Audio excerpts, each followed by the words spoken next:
உலகத்தில் எது எதுக்கும் ஆராய்ச்சி கூடங்கள் இருக்குதுல்ல, அது மாதிரி தூக்கத்தை பற்றி ஆராய்ச்சி பண்ணுறதுக்கு ஒரு ஆராய்ச்சி கூடம் இருக்குது.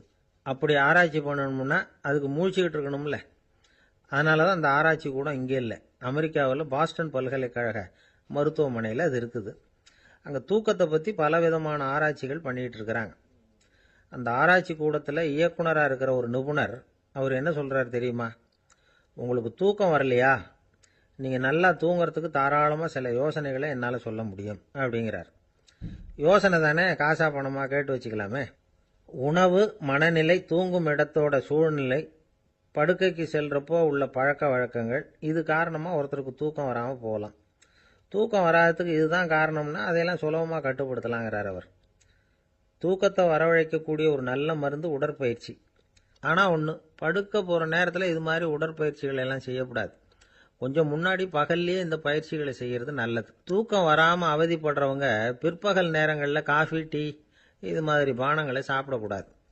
மது அருந்துறது கூட தூக்கத்தை பாதிக்கும்.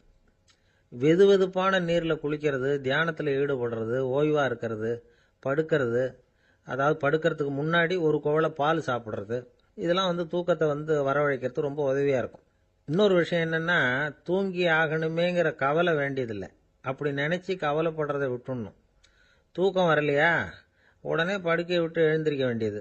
வெளியில் வாங்க, வேறு ஏதாவது வேலையில் ஈடுபடுங்க, கொஞ்ச நேரம் உலாவுங்க, அல்லது ஏதாவது ஒரு புஸ்தகத்தை எடுத்து படிங்க. களைப்பு ஏற்பட்டால் மறுபடியும் படுக்கைக்கு போங்க. தூக்கம் தானே வந்துடும்.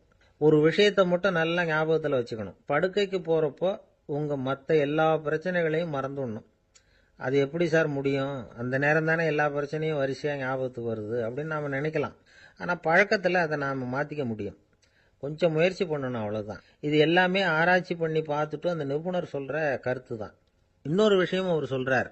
அது என்னென்னா, உடல் கோளாறு காரணமாக தூக்கம் வராமல் அவதிப்படுறவங்களுக்கெல்லாம் இந்த யோசனைகள் சரியாக வராது அப்படிங்கிறார். அதுக்கெல்லாம் மருத்துவ சிகிச்சை கொடுத்து தான் சரி பண்ணணும். சில பேருக்கு நடு ராத்திரியில் மூச்சு திணறல் ஏற்பட்டு தூக்கம் வராமல் போயிடும். ஊரெல்லாம் தூங்குறப்ப தான் மட்டும் தூங்காமல் மூழ்கிட்டு இருக்கிறது, ஊரெல்லாம் மூழ்கிட்டு இருக்கிறப்போ தான் மட்டும் தூங்குறது, இது மாதிரி கோளாறுகளால் சில பேர் பாதிக்கப்படலாம். காலு தசை முறுக்கிக்கிறதுனால சில பேருக்கு அடிக்கடி விழிப்பு வரலாம். மன அழற்சி காரணமாக சில பேருக்கு தூக்கம் வராது. இது மாதிரி கோளாறுகளுக்கெல்லாம் அதுக்கு தகுந்த மாதிரி சிகிச்சை கொடுத்து தான் சரி பண்ண வேண்டியிருக்கும். எந்த கோளாறும் இல்லாமல் தூக்கம் வரலைன்னா ஆரம்பத்தில் சொன்ன முறைகளை கடைபிடிச்சு பார்க்கலாம். தூக்கம் வந்ததுன்னா யோசனை சொன்ன அந்த நிபுணருக்கு நன்றி சொல்லலாம். ஒருத்தர், ஏன் சார் பஸ்ஸில் தூங்குறது கெட்ட பழக்கமானு கேட்டார். இல்லையே, நான் கூட பஸ்ஸில் போகிறப்ப தூங்கிட்டு தானே போவேன் அப்படின்னார் இன்னொருத்தர். அப்புறம் ஏன் என்ன டிரைவர் வேலை வேணாம்னு வீட்டுக்கு அனுப்பி வச்சுட்டாங்க அப்படின்னாராம் அவர். ஒரு வயசான அம்மா தெரு வழியாக போயிட்டு இருந்தாங்க. அவங்க கையில் எண்ணத்தையோ வச்சுக்கிட்டு அதை அடிக்கடி பார்த்துக்கிட்டே இருந்தாங்க. ஒருத்தன் மெதுவாக அவங்கக்கிட்ட போய் கையில் இருக்கிறது என்ன அப்படின்னு எட்டி பார்த்தா அவங்க கையில் 4 பல்லு இருந்துதான். இவன் ஆச்சரியமாக அந்த அம்மாவை பார்த்தான். ஏம்மா, உனக்கு என்ன பைத்தியமா, ஏது இந்த பல்லு, இதை என்னத்துக்காக கையில் வச்சுக்கிட்டு அலைஞ்சிக்கிட்டு இருக்கிற அப்படின்னு கேட்டிருக்கான். அதுக்கு அந்த அம்மா விவரம் சொல்ல ஆரம்பித்தாங்களாம். இதை பாருப்பா, எனக்கு ஒரு மகன் இருந்தான், அவனை ரொம்ப செல்லமாக வளர்த்தேன். அவனை தரையிலேயே நடக்க விடுறதில்ல, எப்பவும் தூக்கி வச்சுக்கிட்டு இருப்பேன். அவன் நல்லா பெரியவனாகி பள்ளிக்கூடம் போகிறப்ப கூட அவன் புஸ்தக மூட்டையை நான் தான் சுமந்துக்கிட்டு போவேன். பார்க்குறவங்க கூட கேலி பண்ணுவாங்க, ஏம்மா படிக்க போகிறது நீயா உன் பிள்ளையான்னு கேட்பாங்க. அவன் இன்னைக்கு எவ்வளவோ பெரிய மனுஷன் ஆயிட்டான், வெளிநாட்டில் பெரிய உத்தியோகத்தில் இருக்கான். சமீபத்தில் இங்கே வந்துட்டு போனான். ஒரு நாள் ஏதோ கோபத்தில் என்ன அரைஞ்சுட்டான். அப்போ இந்த 4 பல்லும் கீழே விழுந்துட்டுது. இன்னமும் கூட விழுந்திருக்கும், ஆனால் பல்லு தான் இல்லை. என் புள்ள அரைஞ்சதுனால விழுந்த பல்லு இல்லையா அது, அதனால் இதை எப்பவும் என் கையிலேயே வச்சுக்கிட்டு ஆசையோடு பார்த்துக்கிட்டு இருக்கிறேன். அவன் தான் வெளிநாட்டுக்கு போட்டான், அவனை பார்க்க முடியாத ஏக்கத்தை நான் இந்த பல்லை பார்த்து போக்கிக்கிறேன் அப்படின்னு நாங்களாம் அந்த அம்மா. இந்த கதை எதுக்காகன்னா, தாய் அன்பு அப்படிங்கிறது எப்படிப்பட்டதுங்கிறத புரிஞ்சுக்கிறதுக்காக. கல்யாணம் ஆனதுக்கு அப்புறம் தாயை மறந்து விடுறவங்க எத்தனை பேர் இந்த உலகத்தில்? அவங்க காதில் விழணுங்கிறதுக்காக தான் இந்த தகவல். ஆனால் ஒரு விஷயம் மட்டும் நல்லா புரிஞ்சுக்கணும், தாயை மதிக்க தெரிஞ்சவங்க தான் இன்றைக்கி வாழ்க்கையில் எல்லா விதத்துலேயும் முன்னுக்கு வந்திருக்கிறாங்க. வேணும்னா விசாரித்து பார்த்துக்குங்க. இன்னொரு அம்மா இருந்தாங்க. அவங்க தினமும் ஒரு கோயிலுக்கு வருவாங்க.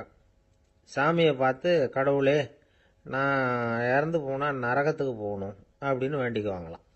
எல்லாரும் சொர்க்கத்துக்கு போகணும்னு தானே கடவுள்கிட்ட வேண்டிக்குவாங்க. இந்த அம்மா தினம் நான் நரகத்துக்கு போகணும் அப்படின்னு வேண்டிக்கிறாங்க. அங்க இருந்த அர்ச்சகருக்கு இது சந்தேகம். ஒரு நாள் அதை நேரடியாகவே அவங்க கிட்ட கேட்டுவிட்டார். அதுக்கு அந்த அம்மா பதில் சொன்னாங்களாம், ஐயா, எனக்கு கல்யாணம் ஆகி ரொம்ப நாள் வரைக்கும் குழந்தை பாக்கியம் இல்லாமல் இருந்தது. கோயில் குளம் எல்லாம் சுற்றி வந்தேன். ரொம்ப நாள் கழித்து ஒரு குழந்தை பிறந்தது, ஆண் குழந்தை. அவனை நான் ரொம்ப செல்லம் கொடுத்து வளர்த்தேன். அதோட விளைவு என்ன ஆச்சுன்னா, அவன் ரொம்ப மோசமாக ஆயிட்டான். கெட்ட பழக்க வழக்கம்லாம் கற்றுக்கிட்டான். அவன் இறந்து போனால் நிச்சயம் அவனுக்கு நரகம்தான் கிடைக்கும். அந்த அளவுக்கு கெட்டவன் அவன். அப்படிப்பட்ட காரியங்கள்லாம் பண்ணிகிட்டு இருக்கான், எனக்கு தெரியும். இவனுக்காக நரகத்தில் கூட யாரும் தயவு காட்ட மாட்டாங்க, தாட்சண்யம் காட்ட மாட்டாங்க. அதனால் இவனுக்கு முந்தி நான் இறந்து நரகத்துக்கு போயிட்டா அங்கே இவனை கவனிச்சிக்கலாமே, இவனுக்கு பணிவிடை செய்யலாமேன்னு பார்க்குறேன் அப்படின்னு நாங்களாம். அதனால தான் நான் நரகத்துக்கு போகணும்னு தினம் ஆண்டவனை வேண்டிகிட்டு இருக்கிறேன் அப்படின்னு கண்கலங்கி அந்த அம்மா சொன்னாங்களாம். அதுதான் தாய் உள்ளம்ங்கிறது. தாயின் பெருமையை சரியாக உணர்ந்துட்டா அவங்களுக்கு எப்பவும் எந்த கஷ்டமும் வராது. இது ஏதோ உபதேசத்துக்காக சொல்கிற வார்த்தை இல்லை, உண்மையான வார்த்தை. இந்த விவரத்தையெல்லாம் நண்பர் ஒருத்தர்கிட்ட சொல்லிகிட்டு இருந்தேன். அவர் கொஞ்ச நாள் கழித்து என்னை தேடி வந்தார். அவர் கையிலேயும் 4 பல்லு வச்சுருந்தார். என்னங்க ஆச்சு, ஏதுங்க இந்த பல்லு அப்படின்னு விசாரித்தோம். உங்கள் உபதேசத்தை கேட்டுட்டு இந்த உலகத்தில் எல்லாரையும் தாயாக நினைக்க ஆரம்பிச்சிட்டேன். ஒரு அம்மாவை கடத்தரில் பார்த்து தாயேன்னு கூப்பிட்டேன். அவங்க உடனே பலார்னு என்னை அரைஞ்சிட்டாங்க. பல்லு விழுந்துட்டுது. அதை தான் பொறுக்கி எடுத்துக்கிட்டு நேராக உங்களை தேடி வந்துக்கிட்டு இருக்கிறேன்னார். தாயேன்னு தானே கூப்பிட்டீங்க, அதுக்கு ஏன் அரைஞ்சாங்க அப்படின்னு கேட்டோம். நான் தாயேன்னு கூப்பிட்டது அவங்க காதில் நாயேன்னு விழுந்துட்டு தான், அதுதான் அப்படி ஆயிட்டுது அப்படின்னார். என்ன சார், உங்கள் பையன் என்ன செஞ்சுக்கிட்டு இருக்கிறான் இப்போ அப்படின்னு கேட்டார் ஒருத்தர். அடிக்கடி கண்ணாடி முன்னாடி நின்று அழகு பார்த்துக்கிட்டு இருக்கிறான் சார் அப்படின்னாரு அப்பா. இளம் பருவம் இப்படி தான் இருக்கும், அதையெல்லாம் சாதாரணமாக நினச்சிடாதீங்க அப்படின்னாரு அவர். என்ன சார் சொல்கிறீங்க, கண்ணாடி முன்னாடி நின்றுக்கிட்டு நேரத்தை வீணாக்கிக்கிட்டு இருக்கான், அதை ஒரு பெரிய விஷயமா நான் நினைக்கணுமா அப்படின்னாரு இவர். இளம் பருவத்தில் இளைஞர்களுக்கும் சின்ன பொண்ணுங்களுக்கும் அடிக்கடி கண்ணாடியில் பார்க்கணும்னு தோணும். அது வெறுமனே அழகு பார்க்கறது மட்டும் இல்லை, அவங்க தங்களையே தேடி கண்டுபிடிக்கிற ஒரு முயற்சி அது. இது ஒரு மனோதத்துவ விளைவு. இது வரைக்கும் சின்ன பிள்ளையா இருந்துட்டோம், இனிமேல் நாமளும் மற்றவங்க மாதிரி மனிதர்கள் தான் அப்படிங்கிற உணர்வு அவங்களுக்கு வருது. தங்களோட முகம் எப்படி இருக்குது, அழகு எப்படி இருக்குது, உடம்பு நேரம் எப்படி இருக்குது, முடி எப்படி இருக்குது அப்படிங்கிறதையெல்லாம் கண்டுபிடிக்கிறாங்க. அதுக்கப்புறம் இன்னொரு ஆணோ பொண்ணோ தன்னை கவனிக்கணும் அப்படின்னு நினைக்கிறாங்க. இதெல்லாம் மனோதத்துவ உண்மைகள், இதெல்லாம் இயற்கை. இதை பார்த்துட்டு பெற்றவங்க பிள்ளைங்க கெட்டு போட்டாங்க அப்படின்னு நினைக்கக்கூடாது, அவங்கள திட்டிக்கிட்டே இருக்கக்கூடாது. இன்னைக்கு பல குடும்பங்களில் இதுதான் நடந்துகிட்டு இருக்குது. மனுஷ வாழ்க்கையிலேயே இப்படியும் இல்லாத அப்படியும் இல்லாத ஒரு பருவம் இளம் பருவம். 13லேருந்து 19 வயசுக்கு உட்பட்ட ஆண்கள் பெண்கள் இந்த வகையை சேர்ந்தவங்க, டீனேஜ் குரூப். இவங்கள சின்னவங்கன்னு நினச்சிட முடியாது, பெரியவங்கன்னு நினச்சிட முடியாது. இவங்க ரொம்ப சென்சிட்டிவ். சமூகம் நினைச்சா இவங்களை நல்லவங்களாகவும் ஆக்கலாம், கெட்டவங்களாகவும் ஆக்கலாம்.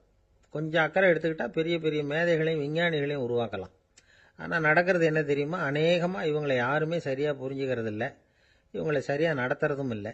இது வரைக்கும் நாம் சொல்கிறத கேட்டுக்கிட்டு இருந்தான், இப்போல்லாம் அவன் இஷ்டத்துக்கு நடக்க ஆரம்பிச்சுட்டான் அப்படின்னு வருத்தப்படுற பெற்றோர்கள் அதிகம். இது வருத்தப்படுற விஷயம் இல்லை, சந்தோஷப்பட வேண்டிய விஷயம். உங்கள் புள்ள சொந்தமாக யோசிக்க ஆரம்பிக்கிறதும் நடந்துக்க ஆரம்பிக்கிறதும் ஒரு தப்பான விஷயமா? அவன் கடைசி வரைக்கும் உங்கள் பேச்சையே கேட்டுக்கிட்டு இருக்கணுங்கிறது என்ன நியாயம்? இன்னைக்கு இளைஞர்களை பெரியவங்க தப்பாக புரிஞ்சுக்கிட்டு தவறாக நடத்துறதுனால தான் அவங்களுக்கு வெறுப்பு, எரிச்சல், மனக்கசப்பு எல்லாம் உண்டாகுது. பெற்றவங்க சரியாக மதிக்கிறது இல்லை அப்படிங்கிற ஒரே காரணத்தினாலேயே வீணா போகிற பிள்ளைங்க இன்னைக்கு அதிகம். சரி, பெற்றவங்களுக்கு இன்னைக்கு என்னதான் புத்தி சொல்ல வர்றீங்க அப்படின்னு கேட்குறீங்களா? நாம எதையும் சொல்ல வரல, ஆனால் அது சம்பந்தமான சில நிபுணர்கள் சொல்லியிருக்கிறத உங்கள் காதில் போட்டு வைக்கலாம். அது என்னன்னா, பிள்ளைங்க கிட்ட அன்பு செலுத்துங்க. குழந்தையா இருந்தப்போ எவ்வளவு பாசமாக இருந்தீங்க, வளர வளர அதை ஏன் குறைச்சிக்கிறீங்க? பெற்றவங்களின் அன்பான வார்த்தைகளுக்கு ஏங்குறவங்க தான் இன்றைய இளைஞர்கள். அவங்க எதை சொன்னாலும் அதை அக்கறையாக காது கொடுத்து கேளுங்க, அலட்சியப்படுத்தாதீங்க. அவங்க விரும்புறது உங்ககிட்ட இருந்து ஒரு மதிப்பு, மரியாதை, அங்கீகாரம், இவ்வளவுதான். அவங்க அவங்களாவே முடிவுகள் எடுக்கட்டும், அதுக்கு நீங்கள் உதவியா இருங்க, அது போதும். மற்றவங்க முன்னாடி, முக்கியமாக அவங்க நண்பர்கள் முன்னாடி அவங்கள பற்றி மட்டமாக பேசாதீங்க. அவங்கக்கிட்ட பொய் சொல்லக்கூடாது. நீங்கள் சொன்னது பொய்ன்னு தெரிஞ்சு போச்சுன்னா உங்கள் பேரில் அவங்களுக்கு இருக்கிற மதிப்பு போயிடும், நம்பிக்கை போயிடும். அவங்களுக்கு முன்னாடி நீங்கள் சண்டை போடக்கூடாது. உங்கள் பிள்ளைய எப்பவும் இன்னொரு பிள்ளையோட ஒப்பிட்டு பேசுகிற வேலையே வேணாம். கூட பிறந்த மற்றவங்களோட கூட ஒப்பிடக்கூடாது. இப்படி செஞ்சால் அவன் உங்ககிட்டையும் பிரியமாக இருக்க மாட்டான், அவங்ககிட்டையும் பிரியமாக இருக்க மாட்டான். புள்ள எங்கே போகிறான், என்ன பண்ணுறான் அப்படின்னுலாம் துப்பறிஞ்சிக்கிட்டு இருக்கக்கூடாது. இளைஞர்கள் வந்து தனிமையை விரும்புகிறவங்க. அவங்கள வந்து பெட்டியில் வச்சு மூடி பாதுகாக்கணும்னு நினைக்கக்கூடாது. அவங்கள எப்படி பாதுகாக்கிறது அப்படிங்கிறது அவங்களுக்கே தெரியும். உங்கள் புள்ள எப்படி நடந்துக்கணும்னு நீங்கள் எதிர்பார்க்குறீங்களோ அது மாதிரி நீங்கள் நடந்து காட்டுங்க, அது போதும். ஒரு வீட்டில் அப்பாவும் அம்மாவும் பேசிக்கிட்டு இருக்கிறாங்க. என்னங்க, நம்ம பொண்ணு பெரியவளாயிட்டா, அடிக்கடி கண்ணாடி முன்னாடி போய் நின்றுக்கிட்டு இருக்கிறா, சீக்கிரமா ஒரு பையனை பார்த்து கல்யாணத்தை முடிக்காம இப்படி மசன்னு கல்லு மாதிரி உட்காந்துருக்குறீங்களே அப்படின்னு சத்தம் போட்டாங்க. அந்த அம்மா, அவசரப்படாத, பார்க்கறதுக்கு கண்ணுக்கு அழகா லட்சணமா புத்திசாலியா ஒரு பையன் கிடைக்க வேணாமா, அதுதான் பார்த்துக்கிட்டு இருக்கிறேன் அப்படின்னாரு அப்பா. இதுக்கு அந்த அம்மா சொல்றாங்க, எங்க அப்பா இப்படியெல்லாம் நினைச்சுக்கிட்டு இருந்திருந்தா எனக்கு கல்யாணமே ஆயிருக்காது தெரியுமா அப்படின்னாங்களாம். திபேத் நாட்டில் புத்த மடாலயங்கள் நிறைய உண்டு. அதுக்கு ஒரு தலைமையகமும் உண்டு. அது வந்து இந்த திபேத் தலைநகரம் லாசாவில் இருக்குது. ரொம்ப காலத்துக்கு அப்பால் அதை பற்றியெல்லாம் நிறைய விவரங்கள் எழுதி வச்சிருக்கிறாங்க. அது இப்போவும் நமக்கு கிடைக்குது. அதாவது ரொம்ப தூரத்துக்கு அந்தாண்ட மலைகளுக்கு நடுவில் ஒரு கிளை மடாலயம். அந்த மடத்தின் தலைவருக்கு வயசாயிட்டு தான். அதனால் தலைமை பொறுப்பை வந்து வேற ஒருத்தர்கிட்ட ஒப்படைக்கலாம் அப்படின்னு முடிவு பண்ணாராம். உடனே ஒரு லாமாவை கூப்பிட்டார். அவர் மூலமாக தலைமை மடாலயத்துக்கு செய்தி அனுப்புனார், பொருத்தமான வாரிசு ஒருத்தரை அனுப்பி வைக்கும்படியாக. அந்த வாலிப லாமா புறப்பட்டார். காடு மேடெல்லாம் நடந்து போகிறார். ரொம்ப நாள் கழித்து தலைமை பீடத்தை அடைஞ்சார். தலைமை குருக்கிட்ட விவரத்தை சொன்னார். தகுதியான ஒருத்தரை அனுப்பி வச்சா அழைச்சிட்டு போகிறேன் அப்படின்னார். சரி, நாளைக்கு காலையில் நீங்கள் அவங்க எல்லாரையும் அழைச்சிட்டு போகலாம்னார் அவர். அவங்க எல்லாரையுமா? அங்கே தேவைப்படுறது ஒருத்தர் தானே அப்படின்னார் இவர். ஆமான்னார். அப்புறம் ஏன் எல்லாரையும் அழைச்சிட்டு போக சொல்கிறீங்கன்னார். அது இப்போ உனக்கு புரியாது. நான் ஒரு 100 பிக்குகளை அனுப்புகிறேன், அதாவது பிட்சுகளை. அவ்வளவு பேரையும் அங்கே வச்சு சமாளிக்க முடியாது அப்படின்னார் இவர். இருந்தாலும் இப்போ அந்த தலைமை குரு என்ன சொன்னார்னா, அதை பற்றி கவலைப்படாத, நான் வந்து 100 பேரை அனுப்புகிறேன். அதில் 99 பேர் வழியிலேயே காணாமல் போடுவாங்க, ஒருத்தன் மட்டும்தான் வருவான். அவனும் அங்கே வந்து சேர்ந்துட்டானா நீ ரொம்ப கொடுத்து வச்சவன் அப்படின்னார். இவருக்கு ஒன்றும் புரியல. இருந்தாலும் மறுநாள் அந்த வாலிபலாமா 100 பேரை அழைச்சிக்கிட்டு புறப்பட்டார். போகிற வழியிலேயே பல பேர் அங்கங்கே பிச்சுக்கிட்டு போயிட்டாங்க. அவர் சொன்னது மாதிரியே வழியில் அவங்க ஊர்கள் இருந்தது தான் காரணம். அப்பா அம்மாவை பார்த்துட்டு வரேன் அப்படின்னு கொஞ்சம் பேர் போனாங்க. சொந்த பந்தத்தை பார்த்துட்டு வரேன் அப்படின்னு கொஞ்சம் பேர். ஒரு வாரம் ஆச்சு. இப்போ மிஞ்சினது 10 பேர் தான். வழியில் ஒரு நகரம். அங்கே சில பிட்சுக்கள் வந்து சந்திச்சாங்க.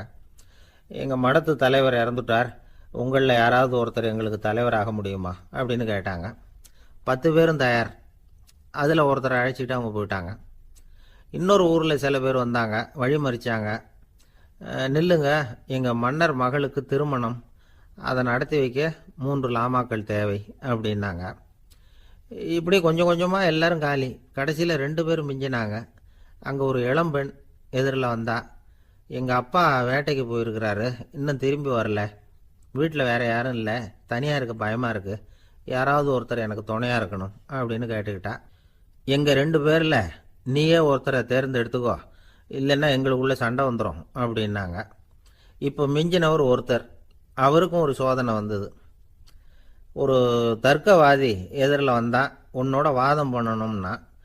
இவனோட வாதம் பண்ணுறேன், அது முடிய ரொம்ப காலம் ஆகலாம், தர்க்கத்தில் நான் ஜெயிச்சா அங்கே வரேன், இல்லைன்னா இவருடைய சீடனை ஆயிடுவேன் அப்படின்னார் அவர்.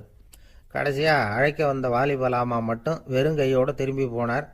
அங்கே இருந்த வயசான மடாதிபதி கேட்டார், எத்தனை பேர் அங்கேருந்து புறப்பட்டீங்கன்னார். என்னையும் சேர்த்து 101ன்னார் அவர். நல்லது, நீயாவது திரும்பி வந்திய, அதுதான் எனக்கு போதும். ஏன்னா நீ தான் எனக்கு உண்மையான வாரிசு. அந்த 100 பேரில் யாரும் வரமாட்டாங்க அப்படின்னார் அவர். ஏன்னா அவருக்கு தெரியும் இவர் ஒருத்தர் தான் திரும்பி வருவாருங்கிறது. திபேத்தில் ஒரு பழங்கால பழமொழி உண்டாம், 100 பேர் செல்லலாம், எப்பொழுதாவது ஒருவன் அபூர்வமாக அடைய வேண்டிய இடத்தை அடைவான். இதுதான் அந்த பழமொழி. ஒரு உன்னதமான இலக்கை அடையணும்னா அது அவ்வளவு சுலபமான காரியம் இல்லை. இந்த காலத்து மடாலயம் ஒன்று, அதில் ஒரு தலைவர், அவருக்கு வயசாயிட்டுது, தனக்கு ஒரு வாரிசை நியமிக்கணும் அப்படின்னு ஆசைப்பட்டார். ரொம்ப கஷ்டப்பட்டு ஒருத்தரை பிடிச்சார். தனக்கு வாரிசாக நியமிச்சுட்டு அவர் சமாதி ஆயிட்டார். புதுசாக பொறுப்பேற்றுக்கிட்டவர் அப்படியே உட்காந்துருந்தார். அவரை தேடிட்டு பத்திரிகை நிருபர்கள்லாம் வந்தாங்க, கேட்டாங்க. அவர் உங்கள் பொறுப்பில் வந்து அவர் பெரியவர் விட்டுட்டு போன இது எவ்வளவு சுமாராக தேரும், எவ்வளவு விட்டுட்டு போனார் அப்படின்னு கேட்டிருக்கிறாங்க. அது என்ன ஒரு 50 லட்சம் இருக்கும் அப்படின்னாராம். அவ்வளவும் பணமா அப்படின்னு கேட்டிருக்காங்க. இல்லைங்க, கடன் அப்படின்னாராம் இவர். ஒரு தடவை கலைவாணர் என்எஸ் கிருஷ்ணன் பேராசிரியர் கல்கியை சந்தித்து பேசிக்கிட்டு இருந்தாராம். கலைவாணர் கல்கியை பார்த்து, எனக்கு கதை எழுத ஆசையாக இருக்குது, எப்படி எழுதுறதுன்னு கேட்டாராம். கதை எழுதுறதுக்கு 4 மை வேணும்னாராம் கல்கி. அப்படியா, அப்படின்னா என்னென்ன கலர் மை அப்படின்னு கேட்டிருக்காரு கலைவாணர் சிரிச்சுக்கிட்டே. நான் சொன்னது கலர் மை இல்லை, அது வேற மை. அதாவது கதை எழுதுறதுக்கு தேவைப்படுகிற 4 மை எதுன்னா, 1 திறமை, 2 பேணாமை, 3வது தனிமை, 4வது பொறுமை அப்படின்னாராம். உடனே கலைவாணர், உங்கள் யோசனை அருமை அப்படின்னாராம். அதுதான் கலைவாணர். பொதுவாக எழுத்தாளர்கள் எழுதுகிற மாதிரி நடந்துக்கிறது இல்லை. ஆனால் கலைவாணர் என்ன சொல்லுவாரோ அதே மாதிரி நடந்துக்குவார். எல்லாருக்கும் எல்லாம் கிடைக்கணுங்கிற கருத்தை சினிமா படங்களில் வலியுறுத்துவார். அதே மாதிரி நடைமுறை வாழ்க்கையிலேயும் எல்லாருக்கும் எல்லாமும் கொடுப்பார். பணம், பதவி, புகழ் இப்படி எதுவுமே இல்லாத ஒரு சாதாரண மனுஷனாக இருந்தால் கூட இவர் மனுஷனுக்கு கொடுக்குற மரியாதையில் கொஞ்சமும் குறைச்சல் இருக்காது. இந்த குணம் சாதாரணமாக எல்லாருக்கும் இருக்கிறது இல்லை. அவர் சினிமா தியேட்டருக்கு போய் சினிமா பார்க்கறது வழக்கம். அவர் வந்திருக்கிறாருங்கிறது தெரிஞ்சால் போதும், வெளியில் பிச்சைக்காரங்க வந்து கூடிடுவாங்க. இது அவருக்கு தெரியும். வெளியில் நம்மளை நம்பி ஒரு கூட்டம் காத்துக்கிட்டு இருக்குமேன்னு நினைப்பார். உடனே ஒரு 100 ரூபா நோட்டை கொடுத்து சில்லறையாக மாற்றிட்டு வர சொல்லுவார். படம் முடிஞ்சு வெளியில் வர்றப்போ சில்லறையோடு வருவார். எல்லாருக்கிட்டையும் கொடுத்துருவார். ஏன்னா எல்லாரும் தேடிட்டு வருவாங்க அவரை. என்ன எல்லாரும் சௌக்கியமாக இருக்கிறீங்களா அப்படின்னு பிரியமாக விசாரிப்பார். ஏதோ ரொம்ப நெருங்கின சொந்தக்காரங்களை விசாரிக்கிறது மாதிரி விசாரிப்பார். தன்கிட்ட இருக்கிற சில்லறையை எல்லாருக்கும் சமமாக பிரித்து கொடுத்துட்டு தான் அங்கேருந்து புறப்படுவார். ஒரு நாள் அது மாதிரி புறப்படுற சமயத்தில் ஒரு சின்ன பையனுக்கு சில்லறை எதுவும் கிடைக்கல கொடுக்கறதுக்கு. இது கலைவாணருக்கு தெரியாது. காரில் ஏறி புறப்பட்டு போயிட்டார். அந்த பையன் காரை பிடிச்சிக்கிட்டு பின்னாடியே ஓடியாந்துருக்கிறான். ஐயா, நீங்களே இல்லைன்னு சொன்னால் நான் என்ன பண்ணுறது, இன்னைக்கு பட்னி தான், அம்மாவுக்கு வேற உடம்பு சரியில்லை அப்படின்னு கத்திக்கிட்டே ஓடியாந்தானா. கலைவாணர் கவனிச்சுட்டார். உடனே காரை நிறுத்த சொன்னார். இறங்கினார். அந்த சின்ன பையனை கட்டி பிடிச்சிக்கிட்டு, என்னை மன்னிச்சுக்கப்பா, நான் கவனிக்காமல் வந்துட்டேன் அப்படின்னு சொல்லி அழ ஆரம்பிச்சிட்டாராம். இன்னொரு தடவை இதே மாதிரி ஒரு தியேட்டர்லேருந்து வெளியில் வந்திருக்கிறார். ஒரு ஆள் அவர்கிட்ட வந்து நின்றுருக்கார். அவர் கொடுக்கறதுக்கு இவர்கிட்ட பணம் இல்லை. பணம் இல்லையாப்பா அப்படின்னாராம். உங்ககிட்டே இல்லையா அப்படின்னாராம் அவர்.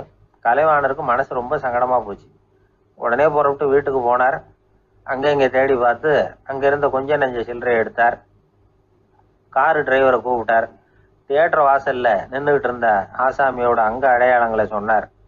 காரை எடுத்துகிட்டு போய் அந்த ஆளை கண்டுபிடிச்சி இந்த காசை கொடுத்துட்டு வா அப்படின்னு அனுப்பி வச்சாராம். பிச்சை போடுறதுக்காக காரை அனுப்புனதாக வேற யாரை பற்றியாவது நீங்கள் கேள்விப்பட்டிருக்கிறீங்களா? அவர் ஒரு வித்தியாசமான மனிதர், வித்தியாசமான கலைஞர். கலைவாணரோட சகோதரர் கல்யாணம் நடந்தது. அதில் தியாகராஜ பாகவதர் கச்சேரி முடிஞ்ச உடனே அதில் சம்பந்தப்பட்ட கலைஞர்களுக்கெல்லாம் கலைவாணர் பரிசுகள் கொடுக்குறார். அந்த கச்சேரியில் கடம் வாசித்தவருக்கு மட்டும் மற்ற எல்லாருக்கும் கொடுத்ததை விட பெருசாக ஒரு வெள்ளிக்கோப்பையை பரிசாக கொடுத்தாராம். மற்றவங்களுக்கெல்லாம் சின்னதாக கொடுத்துட்டு கட வித்துவானுக்கு மட்டும் பெருசாக பரிசு கொடுக்குறீங்களே ஏன்னு கேட்டிருக்கிறாங்க. அதுக்கு கலைவாணர் விளக்கம் கொடுத்தாராம். இப்பெல்லாம் ரயிலில் கூட்டம் அதிகங்கிறது உங்களுக்கு எல்லாருக்கும் தெரியும். இந்த வித்துவான் இவ்வளவு பெரிய மண்பானையை ரயிலில் ரொம்ப பத்திரமா உடையாம ரொம்ப தூரத்திலேருந்து கொண்டு வந்திருக்கிறாரே, அது என்ன சாமானியமான காரியமா? அவரோட அந்த சாமர்த்தியத்தை பாராட்டுறதுக்காக தான் அவருக்கு இவ்வளவு பெரிய பரிசு அப்படின்னாராம். இந்த உலகத்துல எத்தனை வகையான மனிதர்கள் இருக்கிறாங்க, ஒவ்வொரு மனிதனுமே ஒவ்வொரு வகை அப்படிங்கிறாங்க விஞ்ஞானிகள். மனிதர்களை 3 வகையாக பிரிக்கலாம் அப்படின்னு சொல்கிறாங்க மெய்ஞானிகள். இவங்களை பற்றிலாம் ஏற்கனவே நாம் பேசியிருக்கிறோம். இப்போ டாக்டர் எட்வர்டு பேட்ச் அப்படிங்கிற நிபுணர் என்ன சொல்கிறார் தெரியுமா? மனிதர்களை 7 வகையாக பிரிக்கலாம்ங்கிறார். மனிதர்களின் மனநிலை அடிப்படையில் அவங்கள 7 விதமாக வகைப்படுத்துகிறார் அவர். சரி, அது என்ன 7 வகை? முதல் வகை என்னன்னா, பயந்த குணம் உள்ளவங்க. சார் ரொம்ப பயந்த சுபாவம், வீட்டில் கூட வாயே திறக்க மாட்டார், சாப்பிட போகிறப்ப மட்டும்தான் கொஞ்சம் வாயை திறப்பார், அப்புறம் மூடிக்குவார் அப்படின்னு சில பேரை பற்றி நாம் பேசிக்கிறது உண்டு. இவங்கெல்லாம் இந்த வகை, அதாவது பயந்த குணம் உள்ளவர்கள் அப்படிங்கிற முதல் வகை. சரி, ரெண்டாவது வகை என்னன்னா சஞ்சலப்படுகிறவர்கள், எதுக்கு எடுத்தாலும் கலக்கம் குழப்பம், இப்படியே காலம் தள்ளிட்டு இருப்பாங்க. பல பேர் பார்த்துருப்பீங்க. அவங்கெல்லாம் இந்த வகை. மூணாவது வகை என்னன்னா யதார்த்த உலகை மறந்து கற்பனை உலகத்திலேயே மிதக்கிறவங்க. இளைஞர்கள், கவிஞர்கள், இப்படி பல பேர் இருக்கிறாங்க. எப்போ பார்த்தாலும் கற்பனை உலகத்திலேயே மிதந்துக்கிட்டு இருப்பாங்க. கிட்டத்தில் போய் என்னங்க ஒரு மாதிரியா இருக்கிறீங்க அப்படின்னு கேட்டு பாருங்க, அவங்களெல்லாம் ஏதோ ஒரு அற்ப புழுவை பார்க்கறது மாதிரி அவங்கள பார்ப்பாங்க. அதுவும் அந்த வானத்து நிலாவை பாருங்கள், அது என்னை வா வான்னு கூப்பிடுது, எனக்கு சீக்கிரத்தில் ஒரு நாள் சிறகுகள் முளைக்கும், சிறகடித்து வானத்தில் பறந்து போவேன், அந்த செல்ல நிலாவை கொஞ்சிவிட்டு வருவேன், இப்படிலாம் பேசிக்கிட்டு இருப்பாங்க. கொஞ்சிறது அப்புறம் இருக்கட்டும், இப்போ கஞ்சிக்கு வழியே பாருப்பா அப்படின்னா அதை காதில் வாங்க மாட்டாங்க. நாம் ஏதோ இந்த உலகத்தை அனுபவிக்க தெரியாதவர்கள் மாதிரி நம்மளை அவங்க கவனிப்பாங்க. இப்படி ஒரு ரகம். நாலாவது வகை மனிதர்கள் எப்படின்னா, இவங்க தனிமை உணர்வு மிக்கவர்கள். இவங்க மற்றவங்களோட இயல்பாக நெருங்கி பழகிறதில்ல, தான் உண்டு தன்னுடைய வேலை உண்டுன்னு இருந்துட்டு போகிறவங்க. அடுத்த வீட்டில் இருக்கிறவர் யார் அப்படின்னு கேட்டால் கூட அடுத்த வீடுன்னு ஒன்று இருக்கா அப்படிங்கிறது மாதிரி நம்ம முகத்தை பார்ப்பாங்க. அவங்ககிட்ட மேற்கொண்டு நாம் என்னத்தை பேச முடியும்? இப்படி ஒரு வகை. ஐந்தாவது வகை மனிதர்கள் எப்படின்னா, இவங்க மற்றவங்க செல்வாக்குக்கு உட்பட மறுப்பவர்கள். அடுத்தவங்களோட செல்வாக்குக்கு இவங்க ஆட்படுறதில்ல. நான் யார் தெரியுமான்னு கேட்டால் அதை தெரிஞ்சுட்டு எனக்கு என்ன ஆக போகுதும்பாங்க. இவங்கெல்லாம் அந்த ரகம். ஆறாவது வகை மனிதர்கள் எப்பவும் எதுலேயும் பற்றில்லாமல் இருக்கிறவங்க. இது ஒரு துறவு மனப்பான்மை. இயல்பாகவே சில பேர் இப்படி உண்டு, அவங்களுக்கு எதுலேயும் ஒரு ஈடுபாடு இருக்காது. அப்படிப்பட்டவங்கெல்லாம் ஆறாவது வகை. ஏழாவது வகை மனிதர்கள் மற்றவங்க கவலையை தன்னுடையதாக ஆக்கிக்கிட்டு கவலைப்படுறவங்க. இவங்கெல்லாம் மகாத்மாக்கள். தாம் வேறு அடுத்தவங்க வேறு அப்படிங்கிற எண்ணம் இவங்களுக்கு வர்றதில்லை. அதனால் அடுத்தவங்களுக்கு ஒரு துன்பம் வந்ததுன்னா இவங்களால சும்மா இருக்க முடியறதில்லை. ஆகக்கூடி இப்படி 7 விதமான மனிதர்களை அடையாளம் காட்டுறார் அந்த நிபுணர். இதில் நாம் எந்த வகையில் வர்றோம் அப்படிங்கிறத நாம தான் அடையாளம் கண்டுபிடிக்கணும். எனக்கு தெரிஞ்ச ஒரு மனிதர் உண்டு. அவர் ஒரு வித்தியாசமான வகை. எதையும் நடைமுறை சாத்தியமாக சிந்திக்கிறவர். எப்பவும் அடுத்தவங்களும் நல்லா இருக்கணும், நாமும் நல்லா இருக்கணும் அப்படின்னு ஆசைப்படுறவர். அவருக்கு ஒரு சமயம் திடீர்னு உடம்பு சுகம் இல்லாமல் போயிட்டுது. டாக்டர்கிட்ட போனார், பணம் கொடுத்தார், வைத்தியம் பார்த்துக்கிட்டார். அவர் எழுதி கொடுத்த மருந்து சீட்டை வாங்கினார். ஒரு மருந்து கடைக்கு போனார், பணம் கொடுத்தார், மருந்து வாங்கினார். அதை எடுத்துகிட்டு வீட்டுக்கு வந்தார். அதுக்கப்புறம் அந்த மருந்து அவர் சாப்பிடணும்ல, சாப்பிடவே இல்லை, அப்படியே சும்மா வச்சுட்டார். அவரை பார்த்து கேட்டேன், ஏன் சார் இப்படி பண்ணுறீங்க, வீண் செலவு தானே இது, நீங்கள் ஏன் டாக்டர்கிட்ட போய் பணம் செலவு பண்ணுனீங்கன்னு கேட்டேன். அவர் சொன்னார், டாக்டர் வாழணும் இல்லையா, அதனால தான் அப்படின்னார். சரி, அப்புறம் ஏன் மருந்து வாங்கினீங்க அப்படின்னு கேட்டேன். மருந்து கடைக்காரர் வாழணும் இல்லையா, அதனால தான் அப்படின்னார். சரி, அப்புறம் ஏன் வாங்கின மருந்து சாப்பிடாம வச்சுட்டீங்க அப்படின்னதுக்கு, நான் வாழணும் இல்லையா அதனால தான் அப்படின்னார். இவர் வாழ்க்கையை புரிஞ்சுக்கிட்டவர். இப்படி வாழ்க்கையை புரிந்து கொண்டு வாழ தெரிஞ்சுக்கணும். எந்த வகை மனிதர் நாம் அப்படிங்கிறத புரிஞ்சுக்கிட்டு வாழ்ந்தோம்னா வாழ்க்கையில் வெற்றி நிச்சயம். ஒரு நாள் காலை நேரம் ஒரு குரு படுக்கையை விட்டு எழுந்திருக்கிறார். உடனே சீடர்களை பார்த்து எல்லாரும் இப்படி வாங்கங்கிறார். எல்லாரும் வர்றாங்க வேகமாக. என்னங்க வேணும் உங்களுக்கு அப்படிங்கிற மாதிரி எல்லாரும் குருவை பார்த்தாங்க பயபக்தியோட. குரு அந்த சீடர்களை பார்த்து, இதை பாருங்கள், இப்போ நான் ஒரு சிக்கலான விவகாரத்தில் மாட்டிக்கிட்டு இருக்கிறேன், அதை நீங்கள் தீர்த்து வச்சா நல்லதுன்னார். சீடர்களுக்கு ஒன்றும் புரியல. என்ன இது இவர் இப்படி சொல்கிறாரு, நமக்குள்ள எல்லா விவகாரங்களையும் தீர்த்து வைக்கிறவர் நம்ம குருநாதர், அவருடைய விவகாரத்தை நாம் தீர்த்து வைக்கிறதா, ஆச்சரியமாக இருக்குதே, குருநாதருக்கே சிக்கலா அப்படின்னு யோசனை பண்ண ஆரம்பித்தாங்க. இருந்தாலும் ரொம்ப பணிவாக கேட்டாங்க, சுவாமி உங்களுக்கே சிக்கலா, இந்த உலகத்து சிக்கல்களுக்கும் சிரமங்களுக்கும் அப்பாற்பட்டவர் அல்லவா தாங்கள், அப்படிப்பட்ட உங்களுக்கு சிக்கல்னா அது எப்படி அப்படின்னாங்க. எனக்கு ஏற்பட்டிருக்கிற சிக்கல் அவ்வளவு பெருசு, ரொம்ப பெரிய விவகாரம் அது அப்படின்னார் குரு. கொஞ்சம் விவரமாக சொல்லுங்க அப்படின்னாங்க இவங்க. இப்போ அந்த குரு விவரத்தை சொன்னார். அதாவது நேற்று ராத்திரி நான் ஒரு கனவு கண்டேன். அந்த கனவில் நான் ஒரு பட்டாம்பூச்சியாக மாறிட்டேன். அப்படி மாறி ஒவ்வொரு மலராக பறந்து போய் உட்காந்து தேன் சாப்பிட்டேன் அப்படின்னார். சீடர்கள் இதை கேட்டதும் ரொம்ப திகைச்சு போயிட்டாங்க. என்ன இது, இது ஒரு பெரிய பிரச்சனையா? ஒரு சாதாரண கனவு கண்டதுக்காகவா இந்த காலை வேளையில் நம்மளையெல்லாம் குருநாதர் இவ்வளவு அவசரமாக கூப்பிட்டுருக்கார் அப்படின்னு நினச்சாங்க. இருந்தாலும் கேட்டாங்க, இதில் என்ன சிக்கல் சுவாமி? கனவுங்கிறது எல்லாருக்கும் வரத்தானே செய்யும் அப்படின்னார் ஒரு சீடர். சீடர்களே, பிரச்சனை அது இல்லை. நான் இன்னைக்கு காலையில் கண்ணு முழிச்சு பார்த்தப்போ நான் நானாக மறுபடியும் மாறிட்டேங்கிறத தெரிஞ்சுக்கிட்டேன். இதில் சிக்கல் என்னன்னா, இப்போ அந்த பட்டாம்பூச்சி தான் நானாக ஆயிட்டதாக கனவு கண்டுகிட்டு இருக்கா அப்படிங்கிறது தான். ஒரு மனுஷன் பட்டாம்பூச்சி ஆகிறதாக கனவு காண முடியுங்கிறப்போ அந்த பட்டாம்பூச்சியும் மனுஷனாக ஆகிறதாக கனவு காண முடியும் இல்லையா? இப்போ எனக்கு யதார்த்த நிலை தெரியணும், எது நிஜம்னு தெரியணும். நேற்று ராத்திரி நான் கண்டது கனவா, அல்லது இது பட்டாம்பூச்சி கண்டுகிட்டு இருக்கிற கனவா? இதுதான் குரு கேட்ட கேள்வி. இதை கேட்டதும் சீடர்கள் ரொம்ப குழம்பி போயிட்டாங்க. சுவாமி, இது வரைக்கும் நாங்கள் தூங்குறப்ப பார்க்கறது கனவுன்னும் மூழ்கிட்டு இருக்கிறப்ப பார்க்கறது நனவுன்னு நம்பிக்கிட்டு இருக்கிறோம். இப்போ எங்களை ரொம்ப குழப்பிட்டீங்க, இதுக்கு பதில் சொல்ல எங்களுக்கு சக்தி இல்லை அப்படின்னு சொல்லிவிட்டாங்களாம். அதுக்கப்புறம் அந்த குரு சொன்னாராம், நினைவு தான் முக்கியமான அம்சம். முடிவு கட்டம்னா பகலின் நினைவுகளை விட இரவின் கனவுகளே ரொம்ப உண்மை. ஒருத்தன் தூங்க போனால் தூங்கிக்கிட்டே இருந்தால் அவன் காணும் கனவு பொய்ங்கிறத அவன் உணர மாட்டான். ஒவ்வொரு கனவும் காணும் பொழுது அது ரொம்ப உண்மையாக தான் தெரியுது.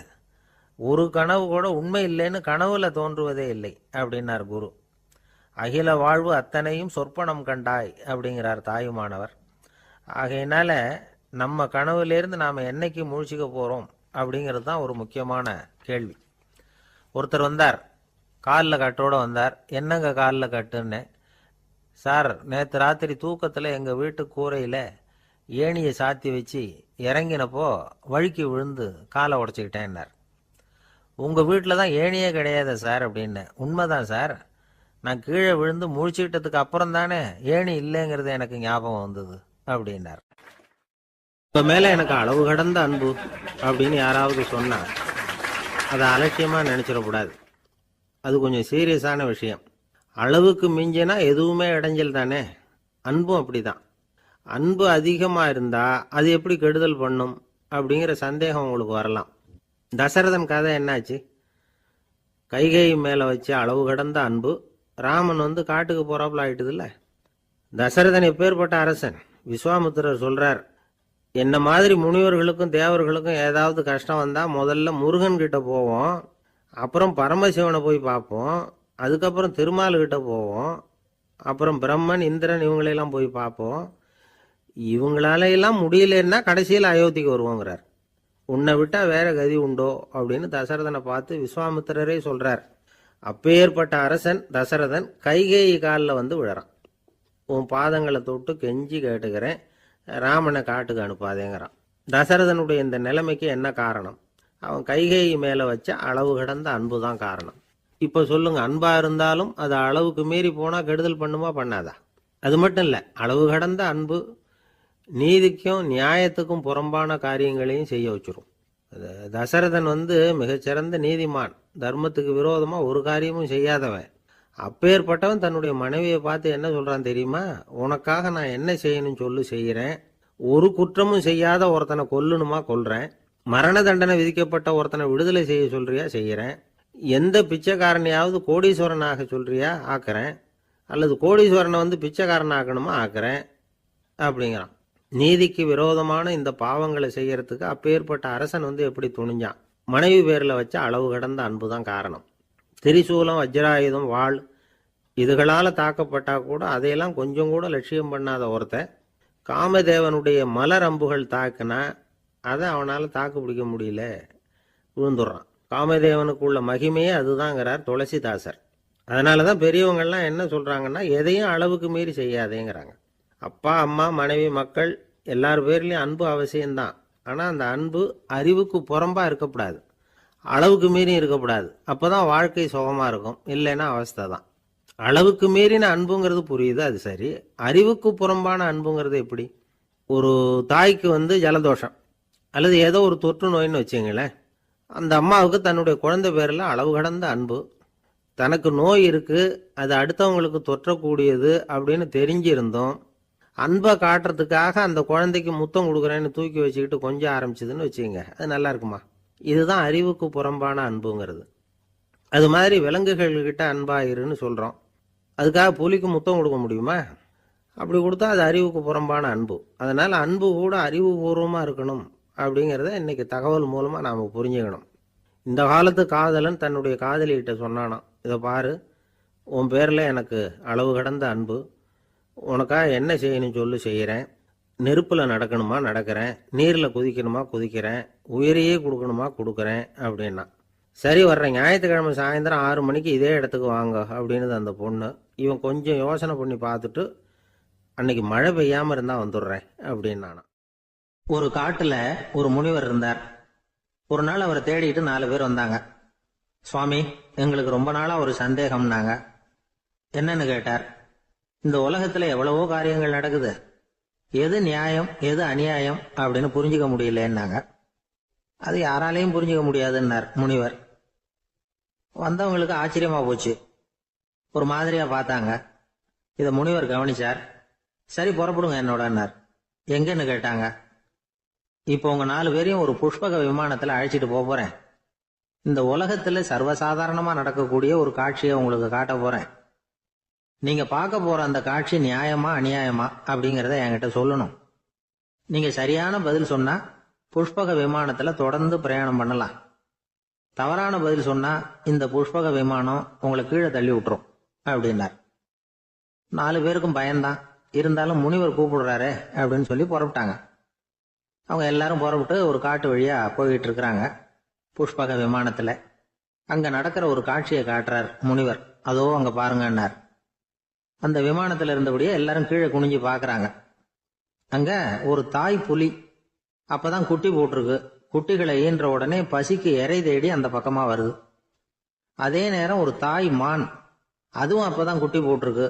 அதுவும் இதே மாதிரி குட்டிகளை ஈன்ற உடனே பசிக்கு இறை தேடி அந்த பக்கமா வருது. இப்ப அந்த புலி அந்த மானை அடிச்சு போட்டுடுது. அதுவும் சாப்பிடுது, குட்டிகளுக்கும் கொடுக்குது. இப்போ அந்த புலிக்குட்டிகள் முகத்துல மகிழ்ச்சி, தாயை இழந்த அந்த மான் குட்டிகள் முகத்துல துக்கம். இப்போ அந்த முனிவர் 4 பேர்கிட்டையும் கேட்கிறார், நீங்க இங்க பாத்தீங்களே, இதுல எது நியாயம் எது அநியாயம்? ஒவ்வொருத்தரா சொல்லுங்க. உங்க பதில் சரியில்லைன்னா இந்த விமானம் உங்களை கீழே தள்ளி விட்டுரும், சொல்லுங்க பார்க்கலாம்னார். முதல்ல ஒருத்தன் சொன்னான், அந்த புலி செஞ்சது சரிதாங்க, அது பசிக்கு அதுதான் ஆகாரம், தன்னுடைய பசிக்கு தானே இறை தேடிக்கிட்டுது, அதுல என்ன தப்பு, அவ்வளவுதான், அதனால புலி செஞ்சது நியாயம்தான் அப்படின்னா. அவ்வளவுதான், அந்த விமானம் அவனை அப்படியே கீழே தள்ளி விட்டுட்டுது. அதனால அவன் கொடுத்த பதில் சரியில்லை அப்படிங்கிறது புரிஞ்சு போச்சு. இப்ப 2வது ஆள் சொன்னான், புலி செஞ்சது பாவம், அந்த தாய்மான் என்ன தப்பு பண்ணிச்சு, இப்ப அந்த குட்டிகளுக்கு யாரு ஆதரவு, அதனால புலி செஞ்சது அநியாயம் அப்படின்னா. அவ்வளவுதான், அவனையும் கீழே தள்ளி விட்டுடுது அந்த விமானம். இந்த பதிலும் சரியில்லை அப்படின்னு ஆயிட்டுது. இப்ப 3வது ஆள் வந்தான். முதல்ல 2 பேர் கீழே விழுந்ததை பார்த்துக்கிட்டு இருந்தான். அதனால அவன் சொன்னான், ரெண்டுமே நியாயம்தாங்க, புலி இறை தேடினதும் இயற்கை, அதுக்கு மான் இறையானதும் இயற்கை, அதனால இதுல ஒன்றும் தப்பு இல்லைன்னா. அவ்வளவுதான், அவனையும் அந்த விமானம் கீழே பிடிச்சி தள்ளி விட்டுது. இப்ப 4வது ஆள் வந்தான். முனிவர் கேட்டார், நீயாவது சொல்லுப்பா, இந்த செயல்ல எது நியாயம்னார். அவன் தெளிவா பதில் சொன்னான். அதாவது என்ன சொன்னான்னா, எனக்கு தெரியல அப்படின்னா. அவனை விமானம் கீழே தள்ளல, சௌரியமா அழைச்சிட்டு போட்டுது. இவனும் பிரயாணம் சௌக்கியமா பண்ணானான். ஆக இதுதான் சரியான பதிலுங்கிறத முனிவர் உணர்த்தினார். இந்த கதையிலிருந்து நாம புரிஞ்சுக்க வேண்டியது என்னன்னா, இந்த உலகத்துல எவ்வளவோ காரியங்கள் நடக்குது, அதெல்லாம் ஏன் அப்படி நடக்குதுங்கிறதுக்கு எப்பேற்பட்ட பண்டிதராலும் பதில் சொல்ல முடியாது. தெரியாததை தெரியாதுன்னு ஒத்துக்கிட்டா வாழ்க்கை பிரயாணம் சுகமா இருக்கும். அதனால தேவையில்லாத விஷயங்களை புரிஞ்சுக்கிறதுக்கு நேரத்தை செலவு பண்ணிட்டு இருக்க கூடாது. வாழ்க்கையை குழப்பிக்க கூடாது. வாழ்க்கைக்கு தேவையானது என்னவோ அதை மட்டும் புரிஞ்சுக்கிட்டா போதும். இந்த காலத்து ஆள் ஒருத்தன் ஒரு பெரியவரை தேடி வந்தான். ஐயா, ஒரு சந்தேகம்னா. என்ன உன்னுடைய சந்தேகம்னார். பகுத்தறிவுன்னா என்ன, விதின்னா என்ன அப்படின்னு கேட்டான். இதுக்கு அவரு, இப்போ உன்னுடைய வலது காலை தூக்குன்னார். தூக்கினான். சரி, இப்போ உன்னுடைய வலது காலை கீழே இறக்காம உன்னுடைய இடது காலையும் தூக்குன்னார். தூக்கினான், பொத்துன்னு கீழே விழுந்துட்டான். பெரியவர் சொன்னார், உன்னால ஒரு காலை தூக்க முடிஞ்சுது, அதுதான் பகுத்தறிவு. 2 கால்களையும் ஒரே சமயத்துல தூக்குனா அடிபடும், அப்படிங்கிறது தான் விதி அப்படின்னு விளக்கம் கொடுத்தார். இவன் தன்னுடைய விதியை நொந்துகிட்டே இடுப்பை பிடிச்சுக்கிட்டு அங்கிருந்து நடந்து போயிட்டான். ஜப்பான்ல உள்ள ஒரு புத்த விகாரை, அங்க ஒரு வயசான பௌத்த குரு தங்கியிருக்கிறார். ஒரு நாள் ராத்திரி கடுமையான குளிர், அவரால் தாங்க முடியல. பார்த்தார், மரத்துல செஞ்ச புத்த சிற்பங்கள் அங்க நிறைய இருந்தது. அதுல ஒன்ன எடுத்து அதுக்கு தீ மூட்டி அந்த நெருப்புல குளிர் காஞ்சிக்கிட்டு இருக்கிறார். மர சிற்பம் தீ வச்சதும் படபடன்னு வெடிக்க ஆரம்பிச்சுட்டுது. அந்த சத்தத்தை கேட்டதும் அந்த புத்த விகாரையின் குருக்கள் வெளியில ஓடி வந்தார். இவர் ஆனந்தமா குளிர் காஞ்சிக்கிட்டு இருக்கிறார். அவரால் பொறுத்துக்க முடியல. தெருவில் தெரிஞ்சுக்கிட்டு இருந்த அந்த பெரியவரை இங்க தங்க அனுமதிச்சதே அவரு தான். இவர் இப்படி பண்றாருன்னு நினைச்சுக்கிட்டே அவரை கோபமா பார்த்தார். ஏன் இப்படி கோபமா பாக்குறீங்க, இப்படி வந்து உட்காருங்க அப்படிங்கிறாரு இவர். அவருக்கு இன்னமும் கோபம் வந்துட்டுது. எங்கள் கடவுளை வந்து எரிச்சுட்டீங்களே அப்படின்னு சத்தம் போட்டாராம். அப்படியா அப்படின்னு கேட்டுக்கிட்டே அந்த சாம்பலை கிளறினார் இவர். என்ன செய்யறீங்கன்னு கேட்டிருக்காரு அவர். நான் எலும்புகளை தேடுறேன்னாராம். நீங்க ஒரு பைத்தியம், இது ஒரு மர சிற்பம், இதுல எலும்புகள் கிடையாது அப்படின்னாராம். அவருக்கு கோபம் வந்துட்டுது. உடனே வெளியில போங்கன்னு கத்தியிருக்கார். வெளியில தள்ளி கதவையும் சாத்தி விட்டாராம். மறுநாள் காலையில கதவை திறந்து பார்த்தா அந்த வயசான பெரியவர் ஒரு மைல்கல் மேல சில காட்டு பூக்களை வச்சு புத்தம் சரணம் கச்சாமின்னு சொல்லிக்கிட்டே இருக்கிறார். இவருக்கு சந்தேகமா போட்டுது. கிட்ட போனார். என்ன செஞ்சுட்டு இருக்கீங்கன்னு கேட்டார். இது என்னுடைய காலை நேர பிரார்த்தனைனாராம். நிஜமாவே நீங்க ஒரு பைத்தியமா தான் இருக்கணும், ஏன்னா அது ஒரு மைல்கல் அப்படின்னாராம். இப்ப அந்த பெரியவர் சொன்னாராம், நீங்க ஒரு மரத்தை புத்தரா நினைக்கும் பொழுது நான் ஏன் ஒரு மைல்கல்ல புத்தரா நினைக்கக்கூடாது? நான் வந்து புத்தரை எரிக்கலாம், ஏன்னா அவரை நான் நேசிக்கிறேன். அந்த சிற்பம் வந்து மரத்தால் ஆனதுங்கிறது எனக்கு தெரியும். நான் ஒரு மைல்கல்ல தொழலாம், ஏன்னா அது எனது பூக்களை தாங்குது. நான் இந்த மைல்கல்லுக்குள்ள மறைஞ்சிருக்கிற புத்தரை பார்க்கிறேன். யாராவது ஒரு சிற்பி இதை சிலையாக்குனாதான் நீங்க புத்தரை பார்க்க முடியும். அன்னைக்கு ரொம்ப குளிரா இருந்தது. நான் எனக்குள்ள இருக்கிற புத்தரையும் பாதுகாக்கணும். உள்ளே இருக்கிற புத்தரை காப்பாத்துறதுக்காக வெளியில உள்ள புத்தரை எரிக்கலாம், அதுல ஒன்றும் தப்பு இல்லை. அது அவருடைய போதனையிலேயே இருக்கு. உனக்குள் ஜோதியாக இரு அப்படிங்கிறது அவருடைய போதனை. என்னுடைய புத்தர் வந்து குளிர்ல நடுங்கிட்டு இருந்தார். அந்த மர சிற்பங்கள் வெயில் மழையில உணர்ச்சி இல்லாம இருந்தது, அதனால அப்படி பண்ணினேன். ஆனா நீங்க என்ன பண்ணீங்க? நான் ஒரு மர புத்தரை எரிச்சதுக்காக உயிருள்ள புத்தரை வெளியில தள்ளி கதவை சாத்தினீங்க அப்படின்னாரா அந்த பெரியவர். உண்மையான பக்திங்கிறது இதுதான். அதாவது உனக்குள் ஜோதியாக இரு அப்படின்னு புத்தர் சொன்னார் இல்லையா, அது மாதிரி தனக்குள் ஜோதியாக இருக்கிற இந்த காலத்து ஆசாமிகள் நிறைய பேர் உண்டு. எப்பவும் போதையிலேயே இருக்கிறவங்க. ஒரு நாள் நடு ராத்திரி ஒரு மது கடையில ஒரு ஆள் அங்குள்ள சிப்பந்திகள் கிட்ட கேட்டுக்கிட்டு இருக்கிறான். மறுபடியும் இந்த கடை எப்போ திறப்பாங்கன்னு கேட்டானா. நாளைக்கு காலையில 8 மணிக்கு திறப்பாங்க அப்படின்னு நானா அங்க இருந்த ஆள். அவன் திருப்பி திருப்பி அதையே கேட்டுக்கிட்டு இருக்கான். இவனுக்கு பதில் சொல்லி சொல்லி அழுத்து போச்சு. அதான் சொல்றேன் ஐயா, நாளைக்கு காலையில வா அப்படின்னாங்களாம். அதுக்கு இவன், நான் வர்றதுக்காக கேட்கலையா, நேத்திக்கு வந்தவன் உள்ளேயே மாட்டிக்கிட்டேன், வெளியில போறதுக்காக கேட்டேன் அப்படின்னு. ஒரு ஊர்ல ஒரு ஆள் இருந்தான். அவன் ஒரு நாள் கோயிலுக்கு போனான். கடவுள்கிட்ட வேண்டிக்கிட்டான், எனக்கு ஒரு 1,00,000 ரூபா நீ கொடுத்தா நான் உன் சன்னதியில ஒரு தேங்காய் உடைக்கிறேன் அப்படின்னு வேண்டிக்கிட்டான். கடவுள் பார்த்தார். உடனே அவன் கண் முன்னாடி தோன்றினார். இந்தா நீ கேட்ட 1,00,000 ரூபாய் அப்படின்னு சொல்லி அவன் கையில பணத்தை கொடுத்துட்டு மறைஞ்சிட்டார். இவனால நம்பவே முடியல. இவ்வளவு சுலபமா கிடைக்கும்னு தெரிஞ்சிருந்தா அனாவசியமா ஒரு தேங்காய் உடைக்கிறேன்னு வேண்டி இருக்க வேண்டியது இல்லையே அப்படின்னு நினைச்சான். இருந்தாலும் வேண்டுதலை நிறைவேற்ற வேண்டியது கடமை. அதுக்காக என்ன பண்ணா, பக்கத்துல ஒரு கடைக்கு போனான். ஒரு தேங்காயை கையில் எடுத்தான். இது என்ன விலைன்னு கேட்டான். 5 ரூபான்னார் கடையில இருந்தவர். அதிகமா இருக்குதே விலைன்னா. அப்படின்னா ஒண்ணு செய்யுங்க, அடுத்த ஊருக்கு போங்க, அங்க தென்னந்தோப்பு அதிகம், அதனால அங்க இதை விட குறைஞ்ச விலைக்கு கிடைக்கும் அப்படின்னார். சரின்னு அடுத்த ஊருக்கு கிளம்புனான். அங்க போய் விசாரிச்சான். ஒரு தேங்காய் 3 ரூபாய் விலைன்னாங்க. இதுவும் அதிகமா தெரியுதேன்னா. அப்படின்னா ஒண்ணு செய்ய, அதோ அந்த ஆத்து ஓரமா ஒரு தென்னை மரம் இருக்கு பார், அதுல நீயே ஏறி பறிச்சுக்கோ, ஒரு தேங்காய்க்கு 1 ரூபா கொடுத்தா போதும் அப்படின்னார் அந்த தோப்புக்கு சொந்தக்காரரு. இவனுக்கு மரம் ஏற தெரியாது, இருந்தாலும் ஆசை யார விட்டுது, விலை சல்லிசா இருக்குதே. ஆற்று ஓரம் போனால் தட்டு தடுமாறி அந்த மரத்தில் ஏறினா அந்த தென்னை மரம் வளைஞ்சி ஆற்று பக்கம் போய் அப்புறம் நிமிர்ந்து இருந்தது. அதாவது மரத்தின் உச்சி சரியாக ஆற்றுக்கு நடுவில் இருந்தது. ஆற்றுல வெள்ளம் கரபுரண்டு ஓடிக்கிட்டு இருக்கு. இவன் கடவுள் கொடுத்த 1,00,000 ரூபாயை மடியில் வச்சு இறுக்கி கட்டிக்கிட்டான்.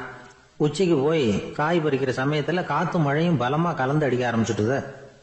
கால் வழுக்கி விட்டுட்டுது. இவன் சடார்னு ஒரு தென்னை மட்டையை பிடிச்சிக்கிட்டு தொங்க ஆரம்பிச்சிட்டான். கீழே பயங்கரமான வெள்ளம். மடியில் 1,00,000 ரூபா பணம். என்ன செய்யறதுன்னு தவிக்கிறான். இந்த சமயம் கரையில் ஒரு யானை பாகன் யானையை குளிப்பாட்டிக்கிட்டு இருக்கிறான். அது அவன் கண்ணில் பட்டது. ஐயா ஒரு உதவின்னு கத்துனான். அவன் என்ன செய்யணும்னு கேட்டான். உன் யானையை மெதுவாக இங்கே அழைச்சிட்டு வா, எனக்கு நேராக கீழே நிறுத்து, என் காலை பிடிச்சி மெதுவாக கீழே இறக்கி விட்டுரு, என் மடியில் இருக்கிற பணத்தில் உனக்கு 10,000 ரூபா தரேன் அப்படின்னா. அவன் பார்த்தான். காலை கையை பிடிச்சா கூட எவனும் இந்த காலத்தில் 10 ரூபாய்க்கு மேலே தரமாட்டேங்கிறான். இவன் காலை பிடிச்சா 10,000 தர்றேங்கிறான் அப்படின்னு யோசனை பண்ணான். உடனே யானையை கொண்டுட்டு போனான். அவனுக்கு நேராக கீழே நிறுத்தினான். அவன் காலை பிடிச்சான். அவ்வளவுதான். அந்த நேரம் பார்த்து யானை மெதுவாக நடந்து அப்பால போட்டுது. இப்போ யானை பாகன் அவன் காலை கெட்டியாக பிடிச்சிக்கிட்டு தொங்குறான். பரிதாபமாக மேலே பார்க்குறான். அவன் மட்டையை பிடிச்சிக்கிட்டு தொங்குறான். இப்போ யானை பாகன் சொல்கிறான், தம்பி மட்டையை விட்டுறாத, கெட்டியாக பிடிச்சிக்கோ, நான் உனக்கு 10,000 ரூபா தரேன், இதோ மடியில் தான் வச்சுருக்கேன்னா. மேலே தொங்குறவனுக்கு இந்த நிலைமையிலேயும் ஒரு சந்தோஷம். மேற்கொண்டு ஒரு 10,000 ரூபா நமக்கு கிடைக்கும் போல இருக்கே அப்படின்னு. இந்த சமயத்தில் ஒருத்தன் ஒட்டகத்தை ஓட்டிகிட்டு வந்தான் அந்த பக்கமாக குளிப்பாட்டுறதுக்கு. யானை பாகம் பார்த்துட்டான். ஐயா ஒட்டகக்காரரே, அதை இங்கே கொண்டுட்டு வா, எங்கள் காலை பிடிச்சி பத்திரமா இறக்கி விடு, நாங்கள் பணம் கொடுக்குறோம்னா. அவனும் பணத்துக்கு ஆசைப்பட்டு வந்தான். அவன் காலை பிடிக்கிற சமயம் ஒட்டகமும் நழுவி போட்டுது. இப்போ 3 பேருமே வரிசையாக தொங்குறாங்க. ஒட்டகக்காரன் கத்துறான், தம்பி மட்டையை விட்டுறாத, கெட்டியாக பிடிச்சிக்கோ, நான் என் மடியில் இருக்கிற 5,000 உனக்கு தந்துடுறேன்னா. மேலே தொங்குறவனுக்கு இன்னமும் சந்தோஷம். இவனும் பணம் தர்றேங்கிறான் அப்படின்னா இன்னைக்கு நமக்கு மொத்த பண வரவு எவ்வளவு அப்படின்னு ஒவ்வொன்றா கூட்டி பார்க்க ஆரம்பிச்சான். மனக்கணக்கு சரியா வரல. அதனால அப்படியே விரல விட்டு எண்ண ஆரம்பிச்சான். அவ்வளவுதான். மட்டையை விட்டுட்டு கை நழுவி வந்துட்டுது. 3 பேரும் பொத்துன்னு ஆத்துல விழுந்தாங்க. படாத பாடுபட்டு தட்டு தடுமாறி கரைக்கு வந்து சேர்ந்தாங்க. 3 பேர் மடியில் இருந்த பணமும் ஆத்தோட போட்டுது.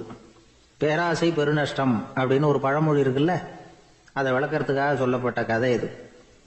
இந்த காலத்தில் ஒருத்தர் ஒரு நீச்சல் குளத்தில் நீச்சல் அடிச்சுக்கிட்டு இருக்கிறார். காவலுக்கு இருந்தவர் அதை கவனிச்சுட்டார். கரையிலேருந்து சத்தம் போட்டாராம், இதோ பாருங்க, இங்கே ராத்திரி 8 மணிக்கு மேலே நீச்சல் அடிக்கிறது சட்டப்படி குற்றம், அதுக்கு அனுமதி கிடையாது, தெரியாதா உங்களுக்கு அப்படின்னாராம். இதுக்கு அவரு, ஐயோ நான் நீச்சல் அடிக்க வந்தவன் இல்லைங்க, சும்மா சுற்றி பார்க்க வந்தவன், தடுமாறி குளத்தில் விழுந்துட்டேன், நீச்சல் தெரியாது, அதனால தத்தளிச்சுக்கிட்டு இருக்கிறேன் அப்படின்னு கத்துனாராம். கரையில் இருந்தவர் பார்த்தார். ஓ அப்படின்னா சரி, அதுக்கு ஒன்றும் தடை இல்லை அப்படின்னு சொல்லிவிட்டு அவர் பாட்டு நடந்து போயிட்டாராம். ஒரு ஆள் இருந்தார். அவர் தன்னை ஒரு குருன்னு சொல்லிக்கிட்டார். மௌன குரு, வாயே திறக்கிறது இல்லை. அவருக்கு 2 சீடர்கள் உண்டு. இவங்க தான் வர்றவங்க கிட்ட பேசுவாங்க, விளக்கம் கொடுப்பாங்க. ஒரு நாள் இந்த சீடர்கள் 2 பேரும் எங்கேயோ வெளியில் போயிட்டாங்க. அந்த நேரம் பார்த்து ஒருத்தர் அங்கே வந்தார். குரு கிட்ட போனார். குருவே, புத்தர்னா என்னன்னு கேட்டார். குருவுக்கு ஒன்றும் புரியல. அவர் உண்மையான குருவா இருந்தாவில் புரியும். அவர் திருன்னு முழிக்க ஆரம்பிச்சுட்டார். இந்த நேரம் பார்த்து இந்த சீடர்கள் எங்கேயோ போயிட்டாங்களே, என்ன பண்றது, உதவிக்கு யாராவது கிடைக்க மாட்டாங்களா அப்படின்னு அப்படியே சுத்தி பாக்குறார். அங்க பாக்குறார். வந்தவர் இதை கவனிச்சார். ஏதோ புரிஞ்சுக்கிட்டவர் மாதிரி அடுத்த கேள்வி கேட்டார். தர்மம்னா என்ன சுவாமின்னார். குருவுக்கு ரொம்ப சங்கடமா போச்சு. நம்ம நிலைமை இப்படி ஆயிட்டுதே, இக்கட்ல மாட்டிக்கிட்டோமே அப்படின்னு நினைச்சபடியே விட்டத்தை பார்த்தார். அப்புறம் குனிஞ்சு தரைய பார்த்தார். அப்படியே உட்காந்துக்கிட்டார். வந்தவர் உடனே அடுத்த கேள்விக்கு போயிட்டார். தியானம்னா என்ன சுவாமின்னார். பாவம் என்ன பண்ணுவார் அந்த குரு, பேசாம கண்ணை கெட்டியா மூடிக்கிட்டார். இது ஏதுடா வம்பா போச்சுன்னு. இவர் இப்படி பண்ணா கூட வந்தவர் சளைக்கல. இன்னொரு கேள்வியும் கேட்டார். ஆசீர்வாதம்னா என்ன அப்படின்னார். இவர் பார்த்தார். இப்படியே போனா இவர் கேள்வி கேட்கறத நிறுத்த மாட்டார் அப்படின்னு நினைச்சுக்கிட்டு எனக்கு ஒண்ணுமே தெரியாதுங்கிற பாவனையில 2 கையையும் விரிச்சு காட்டினார். வந்தவர் முகத்துல மகிழ்ச்சி, மன நிறைவு, ஏதோ எல்லாம் புரிஞ்சுக்கிட்ட ஒரு மாதிரி அங்கிருந்து புறப்பட்டு போனார். வழியில அந்த குருவோட சீடர்கள் 2 பேரையும் சந்திச்சார். உங்க குருவை தான் பார்த்துட்டு வரேன்னாரு. இவர் என்ன நடந்ததுன்னு கேட்டாங்க. இவர் வரமா சொல்றார், உங்க குரு எவ்வளவு பெரிய ஞானி தெரியுமா, புத்தர்னா என்னன்னு கேட்டேன், அதுக்கு அவர் அப்படியும் இப்படியும் பார்த்தார், அதுக்கு என்ன அர்த்தம் தெரியுமா, மக்கள் புத்தரை அங்கேயும் இங்கேயும் தேடுறாங்க, உண்மையில அவர் அங்கேயும் இங்கேயும் தேடி கண்டுபிடிக்க முடியாது அப்படிங்கறத அவர் செய்கை மூலம் உணர்த்தினார். அதுக்கப்புறம் தர்மம்னா என்னன்னு கேட்டேன். அவர் மேலையும் கீழையும் பார்த்து தர்மம் சமமானது, அதுல உயர்வு தாழ்வு இல்லைங்கிறத உணர்த்தினார். அதுக்கப்புறம் தியானம்னா என்னன்னு கேட்டேன். கண்ணை மூடிக்கிட்டார். கண்ணை மூடி காணுகிற அற்புதம் அது அப்படிங்கிறத புரிஞ்சுக்கிட்டேன். கடைசியா ஆசீர்வதிக்கப்படுறது பத்தி கேட்டேன். கைகளை நீட்டி உதவுறது தான் அது அப்படிங்கிறத தன்னுடைய இருகை விரிச்சு உணர்த்தினார். எவ்வளவு பெரிய மகான் அவரு அப்படின்னு சொல்லிவிட்டு அவர் பாட்டு போயிட்டார். சீடர்கள் அதுக்கப்புறம் மெதுவா குரு கிட்ட வந்து சேர்ந்தாங்க. அவங்கள பார்த்ததும் குருவுக்கு கோபம் வந்துட்டுது. அடே பாவிகளா, எங்கடா போய் தொலைஞ்சிங்க, நான் ஒரு ஆளுகிட்ட மாட்டிக்கிட்டு என்ன பாடுபட்டிருக்கேன் தெரியுமான்னார். இது மாதிரி தான் நாம சாதாரண மனிதர்களின் புற வேடங்களிலேயே மயங்கி போயிடுறோம். அவங்க பேச்சு, செய்கை, பார்வை இதுல எல்லாம் ஏதோ பெரிய தத்துவம் இருக்கிறதாக நினைச்சுக்கிறோம். உண்மையிலேயே அந்த தத்துவங்கள் யாருக்கு சொந்தம்? அவங்களுக்கு இல்ல, நமக்கு தான் சொந்தம். நாம தானே அதை கற்பிச்சுக்கிட்டோம். நம்ம நாம அடையாளம் கண்டுக்கிறது இல்ல, நாம யாருங்கிறது நமக்கு புரியறது இல்ல. அதுதான் இன்னைக்கு நடக்கிறது. அதனாலதான் அடுத்தவங்களை தேடி ஓடிட்டு இருக்கிறோம். சில வீடுகளில் கூட இது மாதிரி சைகைகள் உண்டு. சில குடும்ப தலைவர்கள் தினமும் காலையில கண்ணை கெட்டியா மூடிக்கிட்டு கை ரெண்டையும் சுத்தமா விரிச்சு வச்சுக்கிட்டே உட்காந்து தியானம் பண்றது வழக்கம். எதுக்காக அப்படி பண்றீங்கன்னு ஒருத்தரை பார்த்து கேட்டேன். இந்த மாசம் வாங்கின சம்பளம் பூரா தீர்ந்து போச்சு, இனிமே என் கையில சுத்தமா ஒண்ணுமில்ல, புதுசா எதுவும் செலவு வச்சுடாதே அப்படிங்கறத அப்படி உள்ளங்கை ரெண்டையும் விரிச்சு காட்டி அவங்களுக்கு உணர்த்துறேன் அப்படின்னார். இந்த உலகத்துல மனுஷன் எவ்வளவோ தவறுகள் செய்யறான். அதுக்கெல்லாம் என்ன காரணம்? அதை பத்தின ஆராய்ச்சி தான் இன்னைக்கு. இதுக்கு ஆராய்ச்சி என்னத்துக்கு, அது தெரிஞ்ச விஷயம் தானே அப்படின்னு நீங்க நினைக்கலாம். ஆனா அப்படி அலட்சியமா இந்த விஷயத்தை விட்டுறக்கூடாது. பொதுவா எல்லோரும் நினைக்கலாம் எது சரி எது தவறு அப்படின்னு தெரியாததுனாலதான் மனுஷன் தப்பு பண்றான் அப்படின்னு. ஆனா அப்படி சொல்லிட முடியாது. மனுஷன் தெரிஞ்சேதான் தவறுகள் பண்றான். இப்போ உதாரணத்துக்கு ஒரு சாலையில இடது பக்கம் போக வேண்டிய ஒருத்தர் நடுக்கோட்டை தாண்டி வலது பக்கமா வண்டியை ஓட்டிட்டு போறாருன்னு வச்சுங்க. என்னப்பா இது தப்பு இல்லையா அப்படின்னு அவர்கிட்ட கேட்டா, அதெல்லாம் எனக்கு தெரியும், நீ உன் வேலையை பார்த்துட்டு போ அப்படிம்பார். வலது பக்கமா போறது தப்புன்னு தெரிஞ்சேதான் அவர் அப்படி செய்யறார், அப்படி போறார். பெரிய உத்தியோகத்துல இருக்கிறவங்க கூட லஞ்சம் வாங்குறாங்க. அவங்களுக்கெல்லாம் லஞ்சம் வாங்குறது தப்புன்னு தெரியலன்னு அர்த்தம்? திருடுறது தப்புன்னு தெரியாமலாம் மனுஷன் திருடுறான்? நல்லாவே தெரியும். நீங்க வேணும்னா கேட்டு பாருங்க, வேற வழி இல்ல அதனாலதான் திருடுறேன்பா. திருடுறது ஒரு புண்ணியமான காரியம்னு திருடனே கூட சொல்ல மாட்டான். திருடுறது தவறுங்கிறது திருடனுக்கு தெரியும் அப்படிங்கறத விளக்கறதுக்காக ஒரு பெரியவர் ஒரு கதை சொன்னார். அதாவது 2 திருடர்கள் 2 பேரும் சேர்ந்து ஒரு வீட்டுக்கு போய் ஒரு 10,000 ரூபாயை திருடிட்டு வந்துடுறாங்க. ஒரு காட்டு வழியா வந்துகிட்டு இருக்கிறாங்க. இன்னும் விடியல. 2 பேருக்கும் தூக்கம் கண்ணை சுத்துது. சரி, இப்படியே ஒரு மரத்தடியில படுத்து தூங்குவோம், காலையில விடிஞ்சதும் இந்த பணத்தை 2 பேரும் பங்கு போட்டுக்குவோம் அப்படின்னு முடிவு பண்றாங்க. அதே மாதிரி படுத்து தூங்குறாங்க. நடு ராத்திரியில ஒரு திருடன் முழிச்சுக்கிறான். விடிகிற வரைக்கும் காத்துக்கிட்டு இருந்தா 5,000 ரூபா தான் கிடைக்கும், இப்பவே கம்பி நீட்டினா 10,000 ரூபா கிடைக்கும் அப்படின்னு யோசிச்சு பார்த்துட்டு ஒரு முடிவுக்கு வந்தான். மெதுவா அந்த 10,000த்தையும் சுருட்டிக்கிட்டு அடுத்தவனுக்கு தெரியாம ஓடி போயிட்டான். விடியுது. அடுத்தவன் எழுந்திரிச்சு பாக்குறான். பணத்தையும் காணல, பாகஸ்தனையும் காணல. இந்த திருடன் அந்த திருடனை திட்டுறான். திருட்டு பய, அயோக்கிய பய, இப்படி அநியாயமா கிளப்பிட்டு போட்டானே அப்படிங்கிறான். இதுல இருந்து என்ன தெரியுது? தெரியாம எடுத்துக்கிட்டு போறது திருட்டு, அயோக்கியத்தனம், அநியாயம் அப்படிங்கறது இவனுக்கு தெரிஞ்சிருக்குது. அதனாலதான் அடுத்தவனை பார்த்து இப்படி திட்டுறான். அதனால தெரியாததுனால மனுஷன் தவறு பண்றான்னு சொல்றது சரியில்லை. அப்படின்னா மனுஷன் பண்ற தவறுகளுக்கு உண்மையான காரணம் தான் என்ன? இதே சந்தேகம் அர்ஜுனனுக்கும் வந்துதான். அதனாலதான் அவன் பகவானை பார்த்து கேக்குறான். மனுஷன் தன் விருப்பத்துக்கு விரோதமா ஏதோ ஒரு சக்தியினால பலாத்காரமா இழுக்கப்பட்டது மாதிரி பாவம் பண்றானே, அந்த சக்தி என்ன அப்படின்னு கேக்குறான். இதுக்கு பகவான் பதில் சொல்றார். காமமும் குரோதமும் தான் அந்த சக்திகள், அதாவது ஆசையும் சினமும். இது ரெண்டும் உன்னுடைய எதிரிகள் அப்படிங்கறத புரிஞ்சுக்கோ அப்படிங்கிறார். இன்னமும் நுணுக்கமா பார்த்தா காமத்தினுடைய மறு உருவங்கள் தான் குரோதமும் லோபமும். ஆசை நிறைவேறலன்னா குரோதம், அதாவது கோபம். ஆசை நிறைவேறிட்டதுன்னா லோபம், அதாவது பேராசை. பாவத்தை கண்ட்ரோல் பண்ணணும்னா அதுக்கு மெயின் சுவிட்ச் எது அப்படிங்கறது இப்பதான் தெரியுது. அதுக்கு மனுஷன் தெரிஞ்சேதான் தவறு பண்றான் அப்படின்னு பேசிக்கிட்டோமே. அதுக்கு ஒரு உதாரணம். ஒரு ஆளு ஹோட்டல்ல சாப்பிட போனான். சாப்பிட்டு முடிச்சான். எழுந்திரிச்சு முதலாளி கிட்ட பில்ல கொடுத்தான். காசை கொடுக்கல. முதலாளி பணம் கொடுன்னு கேட்டார். இவன் என்கிட்ட பணம் இல்லைன்னா. முதலாளி கொஞ்சம் கூட அலட்டிக்கல. உள்ள இருந்து ஒரு ஆளை கூப்பிட்டார். இவனை கூப்பிட்டுட்டு போய் இட்லி மாவு ஆட்ட சொல்லுனார். இவனும் கவலைப்படாம உள்ள போயிட்டான்.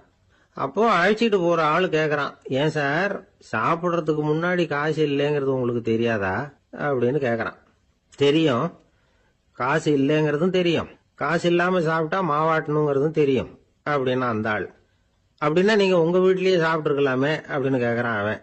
அதுக்கு இவர் சொல்றாரு, அது எப்படி, அங்க சாப்பிட்டாலும் நான் இதே வேலையை தானே செய்ய வேண்டியிருக்கும் அப்படின்னாராம். நமக்கு முன்னாடி நமக்கு வேண்டிய ஒருத்தர் ஒரு கிளாஸ்ல நமக்கு பழச்சாறு கொண்டாந்து வைக்கிறாருன்னு வச்சுங்க. உடனே நாம என்ன பண்ணுவோம், எடுத்து கிடுகிடுன்னு சாப்பிட்டுருவோம் அடுத்தவங்க யாரும் வர்றதுக்குள்ள.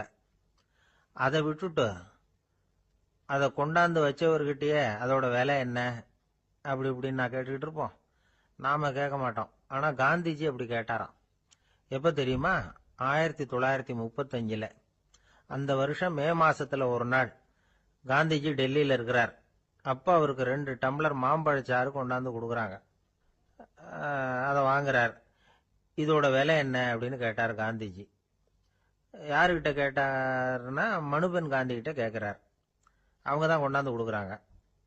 காந்திஜிக்கு உதவி செய்யறதுக்காக அவர் கூடவே இருந்தவங்க அவங்க கிட்ட தான் கேட்கிறார். காந்திஜி சும்மா வேடிக்கைக்காக இப்படி கேட்கிறாருன்னு நினைச்சுட்டாங்க அந்த அம்மா. அதுவும் இல்லாம அதோட விலையை கேட்டா காந்திஜி நிச்சயமா அதை சாப்பிட மாட்டார் அப்படிங்கிற பயம் வேற. அதனால அந்த அம்மா பதில் எதுவும் சொல்லாம கம்முன்னு இருந்துட்டாங்க. கொஞ்ச நேரம் ஆச்சு. அந்த பழச்சாறு வச்ச இடத்துல அப்படியே இருக்குது, வச்ச இடத்துல வச்சபடியே இருக்கு. காந்திஜி அதை சாப்பிடவே இல்லை. மனுபென் காந்தி பார்த்தாங்க. மெதுவா காந்திஜி கிட்ட போய் அதை சாப்பிடுங்களேன் அப்படின்னாங்க. பழச்சாறு விலை என்னன்னு கேட்டேன், அதுக்கு பதில் இல்லை. அது முதல் தப்பு. பதிலை எதிர்பார்த்திருந்தும் அதை பத்தி விசாரிக்கல, அது 2வது தப்பு. இப்படி 2 தப்புகளை பண்ணிவிட்டு என்கிட்ட வந்து இதை சாப்பிடுங்கன்னு சொன்னா அது எப்படி அப்படின்னு கேட்டாராம் காந்திஜி. மனுபென் காந்தி என்ன சொல்றதுன்னு தெரியாம திகைச்சு போய் நின்றுகிட்டு இருந்தாங்க. காந்திஜி தொடர்ந்து சொன்னாராம், இப்ப என் முன்னாடி வச்சிருக்கிற இந்த பழச்சாறு விலை சுமாரா ஒரு ₹1/2 இருக்கும். அது அந்த காலத்து மதிப்பு. இந்த பழச்சாறு இல்லாம கூட என்னால இருக்க முடியும். ஆனா அவசியமான பொருள்களை வாங்கறதுக்கு கூட சக்தி இல்லாத மக்கள் இந்த நாட்டுல நிறைய பேர் இருக்கிறாங்க. அப்படி இருக்கிறப்போ எனக்கு என்னத்துக்கு இந்த விலை உயர்ந்த பானம்? இதை இப்போ நான் சாப்பிட்டா என் உடம்பு வேணும்னா ஆரோக்கியமாகலாம், ஆனா என் மனசு அமைதி அடையாது. எனக்கு என்னுடைய உடல் ஆரோக்கியத்தை விட மன ஆரோக்கியம் தான் முக்கியம். அதனால இதை நான் சாப்பிட மாட்டேன், எடுத்துட்டு போயிடு அப்படின்னாராம். அந்த சமயத்துல ஒரு அகதி பொண்ணு 2 குழந்தைகளோட காந்திஜியை பார்க்கறதுக்காக வந்தது. வணக்கம் சொல்லிச்சு. காந்திஜி உடனே தனக்கு முன்னாடி இருந்த பழச்சாற்றை எடுத்து அந்த பொண்ணுகிட்டையும் குழந்தைகள்கிட்டையும் கொடுத்து சாப்பிட சொன்னார். அவங்க அதை வாங்கி ரொம்ப சந்தோஷத்தோட சாப்பிட்டாங்களாம். அதை பார்த்த காந்திஜி முகத்துல ஒரு புன்னகை, ஒரு பரவசம், ஒரு திருப்தி. அவர் மனசு நிறைஞ்சி இருந்தது. அப்போ அவர் சொன்னாராம், ஆண்டவன் எனக்கு எப்பவும் சரியான சமயத்துல கை கொடுப்பாருங்கிறது அதுக்கு இதுதான் அத்தாட்சி. நான் ஒரு இக்கட்டான சூழ்நிலையில இருக்கிறப்ப கூட கடவுளின் கருணையால அந்த சூழ்நிலை என்னை பாதிக்கல. என் கூட இவ்வளவு நாள் பழகியும் கூட இங்க இருக்கிறவங்க எனக்கு அதிக விலையுள்ள பழரசத்தை கொடுத்தாங்க. ஆனா சரியான நேரத்துல அதை சாப்பிட வேண்டியவங்களை என்கிட்ட அனுப்பி வச்சு என்ன சந்தோஷப்படுத்தினார் கடவுள், அவருக்கு நன்றி அப்படின்னாராம் மகாத்மா காந்தி. உடல் ஆரோக்கியத்தை விட மன ஆரோக்கியம் தான் எனக்கு முக்கியம்னு சொன்னார் பாருங்க. அதை நாம எல்லாரும் மனப்பூர்வமா இன்னைக்கு சிந்திச்சு பார்க்கணும். இந்த காலத்துல எல்லாரும் அப்படியா நினைக்கிறாங்க? எனக்கு தெரிஞ்ச ஒருத்தர் இருந்தார். தினமும் காலையில ஒரு காபி சாப்பிட உட்கார்ற நேரத்துல பக்கத்து வீட்டுக்காரர் வந்து சேருவார் கரெக்டா. உடனே அவரும் தனக்குன்னு வந்திருக்கிற காப்பியை எடுத்து மனப்பூர்வமா பக்கத்து வீட்டுக்காரர்கிட்ட கொடுத்துருவார். அதுக்கப்புறம் அவருக்காக வேற காப்பி போட்டு கொண்டாந்து கொடுத்தாலும் வேண்டான்னு சொல்லிடுவார். ஆண்டவனா பார்த்து சரியான நேரத்துல அவரை எங்க வீட்டுக்கு தினமும் அனுப்பி வைக்கிறார் அப்படிம்பார். ஏன் அப்படி சொல்றீங்க அப்படின்னு கேட்டோம் ஒரு நாள். அதுக்கு அவர் சொல்றார், எனக்கு என்னோட உடல் ஆரோக்கியம்தான் முக்கியம். இத கடவுள் புரிஞ்சுக்கிட்டு எங்க வீட்டு காப்பியை சாப்பிடுறதுக்கு தினமும் அடுத்த வீட்டுக்காரனை அனுப்பி வைக்கிறார் அப்படின்னார். உங்க பையன் எப்படி சார் இருக்கான் அப்படின்னு விசாரிச்சார் ஒருத்தர். அவன் என்ன சார், எதை சொன்னாலும் காதுல வாங்க மாட்டேங்கிறான், அவன் பாட்டுக்கு போறான் வர்றான் அப்படின்னு சொல்லி அழுத்துக்கிட்டார் அப்பா. பெரியவங்க சொல்றத சின்ன பிள்ளைங்க கேட்கறது இல்லைங்கிறது ஒரு குறை. பெரியவங்க சொல்றது சின்ன பிள்ளைங்க காதுலயே விழறதில்லைங்கிறது ஒரு குறை. இது கொஞ்சம் சீரியஸான விஷயம், கவனிச்சு பார்க்கணும். ஒரு குழந்தைக்கு காது சரியா கேக்குதா இல்லையா அப்படிங்கறத நாம தான் கவனிச்சு பார்த்து கண்டுபிடிக்கணும். அதுவா நம்ம கிட்ட தவழ்ந்து வந்து, அப்பா எனக்கு காது கேட்கல, அழைச்சிட்டு போங்க டாக்டர்கிட்ட அப்படின்னு எல்லாம் சொல்லிட்டு இருக்காது. அது சரி, ஒரு குழந்தைக்கு காது சரிவர கேக்குதா இல்லையா அப்படிங்கறத முன்கூட்டியே நாம தெரிஞ்சுக்கிறது எப்படி? அதுக்கு சில வழி இருக்கு. உங்க குழந்தைய கொஞ்சம் அப்படி கவனிச்சு பாருங்க. அடிக்கடி ஜலதோஷம், காதுல அரிப்பு ஏற்படுதா, மூக்கு விரிவாகவும் அப்புறம் டான்சில், அடினாய்டு, சத அழற்சி இது மாதிரி ஏதாவது இருக்கா, வாயிலிருந்து எச்சில் ஒழுகுதா, குழந்தை வாயினால சுவாசிக்குதா, பற்கள் முன்னாடி தள்ளி வளருதா, இதெல்லாம் அதுக்கு அறிகுறி. அப்புறம் இந்த V, P, D, F, D H இப்படி இந்த ஒலிகள் சேர்ந்த வார்த்தைகளை குழந்தை சரியா புரிஞ்சுக்காது. இப்போ உதாரணத்துக்கு பட்டுன்னு சொல்லு குழந்தை அப்படின்னீங்கன்னா அது கட்டுன்னு சொல்லும். அதாவது பட்டு சவுண்டை அதால புரிஞ்சுக்க முடியல. அப்புறம் உங்க குழந்தை உங்களை உறக்க பேச சொல்றானா, அடிக்கடி கேள்வி கேட்கறானா, சாப்பிடுறப்போ கவனம் இல்லாம இருக்கானா, படிப்புல போதுமான முன்னேற்றம் இல்லையா, வகுப்புல சரியா கவனிக்கிறது இல்லையா, இப்படிலாம் இருந்தா ஆரம்பத்திலேயே டாக்டர் கிட்ட அழைச்சிட்டு போய் சிகிச்சையை ஆரம்பிச்சுடலாம், குணப்படுத்தி விடலாம். குழந்தைக்கு காது சரியா கேட்கலன்னா நீங்க செய்ய வேண்டியது என்ன தெரியுமா? அவனுக்கு காது கேட்கலங்கிறதுக்காக அவன் முன்னாடி சத்தம் போட்டு பேசக்கூடாது. மெதுவா சீரா பேசணும், அவனை பார்த்து பேசணும். உங்க உதட்டு அசைவுகள் அவனுக்கு உதவும், அதை பார்த்தே புரிஞ்சுக்குவான். நீங்க வாயில வெத்தலை பாக்கு போட்டுக்கிட்டோ புகை பிடிச்சிக்கிட்டோ பேசக்கூடாது. அப்படி பேசினா அவனால அந்த உச்சரிப்பை சரியா புரிஞ்சுக்க முடியாது. ஒரு வார்த்தையை சொல்றீங்க, அவனுக்கு புரியல அப்படின்னா அதே வார்த்தையை மறுபடியும் சொல்லணும். அவனுக்கு நீங்க முதல்ல சொன்ன வார்த்தை புரியலன்னு நினைச்சுக்கிட்டு மறுபடியும் திருப்பி சொல்றப்ப அதே அர்த்தம் வரக்கூடிய வேற வார்த்தையை சொல்லக்கூடாது. இப்படிலாம் நடந்துகிட்டா அவனுக்கு மன திடத்தை ஏற்படுத்த முடியும். இல்லைன்னா அவனுக்கு தாழ்வு மனப்பான்மை வந்துடும். குழந்தைக்கு காது கோளாறுன்னா ஆரம்பத்திலேயே டாக்டர் கிட்ட அழைச்சிட்டு போனா போதும், குணப்படுத்தி விடலாம். அப்புறம் பார்த்துக்கலாமே அப்படின்னு அலட்சியமா இருந்துட்டாதான் கஷ்டம். சில பேர் கோபத்துல சின்ன பிள்ளைங்க காதை பிடிச்சி திருகிறது உண்டு. இது ரொம்ப தப்பு. காது கையோட வந்துட்டா என்ன பண்றது? ஒரு வேடிக்கை கதை, அது கதை தான், நிஜமா நடந்தது இல்லை, அது மாதிரி நடக்கவும் நடக்காது. ஒரு வேடிக்கைக்காக சொல்லப்படுற கதை. அதாவது ஒரு வீட்டில் அப்பா அம்மாவை பார்த்து சொல்லிட்டு இருக்கார், இதை பாரு, நாளைக்கு காலையில என்னை சீக்கிரம் எழுப்பி விட்டுரு, நான் செங்கல்பட்டு வரைக்கும் போயிட்டு வர வேண்டியிருக்கு அப்படின்னாராம். இத அவங்க பையன் காதுல வாங்கிட்டு இருக்கான். அப்பாவுக்கு சிரமம் வேண்டாமே அப்படின்னு நினைச்சு அவனே காலையில யாருக்கும் தெரியாம எழுந்திருச்சு புறப்பட்டு செங்கல்பட்டு போட்டான். சாயந்தரமா திரும்பி வந்தான். அப்பா பையனை காணாம அலமோதிக்கிட்டு இருக்கிறார். சாயந்தரமா பையனை பார்த்ததும் எங்கடா போயிட்டு வந்தேன்னு கேட்டார் கோவமா. செங்கல்பட்டுக்கு போயிட்டு வந்தேப்பா, நீ வீணா அலைய வேண்டாமேன்னு அப்படின்னா. எதுக்கடா போனேன்னு அதட்டினார். அதான்ப்பா, நீ நேற்று அம்மா கிட்ட சொல்லிக்கிட்டு இருந்த, அதை காதில் வாங்கினேன், உனக்காக நான் போயிட்டு வந்தேன் அப்படின்னா. உடனே எந்த காதில் வாங்கினேன் அப்படின்னு சொல்லி காதை பிடிச்சி திருகுனார். அந்த காது கையோட வந்துட்டுது. இது நடந்து கொஞ்ச நாள் கழிச்சு அந்த அப்பாவும் பையனும் கடத்தெருவில் போயிட்டு இருக்கிறாங்க. எதிரில் ஒரு நாய் ஓடி வந்தது. அதுக்கு 2 காதும் இல்லை. என்ன இது, இந்த நாய்க்குட்டிக்கு 2 காதும் இல்லை அப்படின்னாரு அப்பா. அதுக்கு பையன் சொல்றான், அப்பா அது 2 தடவை செங்கல்பட்டுக்கு போயிட்டு வந்துருவோம் அப்படின்னா. 2 பேர் சுவாரஸ்யமா பேசிட்டு இருக்கிறப்போ குறுக்க புகுந்து தொந்தரவு பண்றதுக்குன்னே சில பேர் இருப்பாங்க. அது ரொம்ப இடைஞ்சலா இருக்கும். இதே மாதிரி மின்காந்தம் கூட குறுக்க புகுந்து தொந்தரவு பண்ணும். கடைசியில் அது ஒரு பெரிய இடைஞ்சல கொண்டாந்து விட்டுரும். சில வீடுகளில் கேபிள் கனெக்ஷன் இல்லாம சில தனியார் டிவி காட்சிகள் தெரியும். அதுக்கு என்ன காரணம்னா இந்த மின்காந்த குறுக்கீடு தான் காரணம். இதைத்தான் சுருக்கமா EMI அப்படின்னு சொல்றாங்க. அதாவது எலக்ட்ரோ மேக்னெட்டிக் இன்டர்ஃபியரன்ஸ். இது ஏற்படக்கூடிய இடங்கள் எது எதுன்னு எடுத்துக்கிட்டா அது ஒரு பெரிய பட்டியலாவே போயிடும். இந்த EMI தொந்தரவு கேபிள் டிவியில மட்டும்தான் இல்லை, ராக்கெட் ஏவுதளத்தில் உள்ள ரேடார்கள், அங்க உள்ள சில சக்தி வாய்ந்த தொலைத்தொடர்பு சாதனங்கள், விமான தளங்கள்ல உள்ள ரேடார்கள், கப்பல் தளங்கள்ல பொருத்தப்பட்டிருக்கக்கூடிய சக்தி வாய்ந்த ஆண்டனாக்கள், இப்படி நிறைய சொல்லலாம். காவல் நிலையங்கள்ல பயன்படுத்தப்படுகிற வயர்லெஸ் தொடர்பு சாதனங்கள் கூட ஓரளவுக்கு இந்த மின்காந்த அலைகளை வெளியிடும். நம்ம வீட்டில் உட்காந்துக்கிட்டு ரேடியோ கேட்டுக்கிட்டு இருப்போம் அல்லது டிவி பார்த்துக்கிட்டு இருப்போம். அந்த சமயத்தில் பக்கத்து தெருவில் ஒரு மோட்டார் சைக்கிள் அல்லது காரு, குறிப்பாக பெட்ரோல் இன்ஜின், அது போகிறப்போ அதில் உள்ள மின்காந்த மின்கலத்தில் அதாவது மேக்னட்டோ பேட்டரியிலிருந்து வெளிப்படுகிற மின்காந்த அலை இங்கே டிவியிலையும் ரேடியோவிலையும் கரகரப்பை உண்டு பண்ணும். சரி, இது பெருசா என்ன இடைஞ்சல உண்டு பண்ணிட போகுது அப்படின்னு நாம அலட்சியமா நினைக்கலாம். வயசானவங்களுக்கு மறதி நோயின்னு ஒன்று வரும்ல, அல்ஷமீர், அதாவது மூளையில் உள்ள செல்கள் செயலிழந்து போயிடுறது. அது செய்ய வேண்டிய வேலையை மறந்துடும். மனைவியே எதிரில் நின்னா கூட உன்னை எங்கேயோ பார்த்தது மாதிரி தெரியுதே அப்படின்னு சொல்லிட்டு இருப்பாங்க. அப்படி ஒரு மறதி.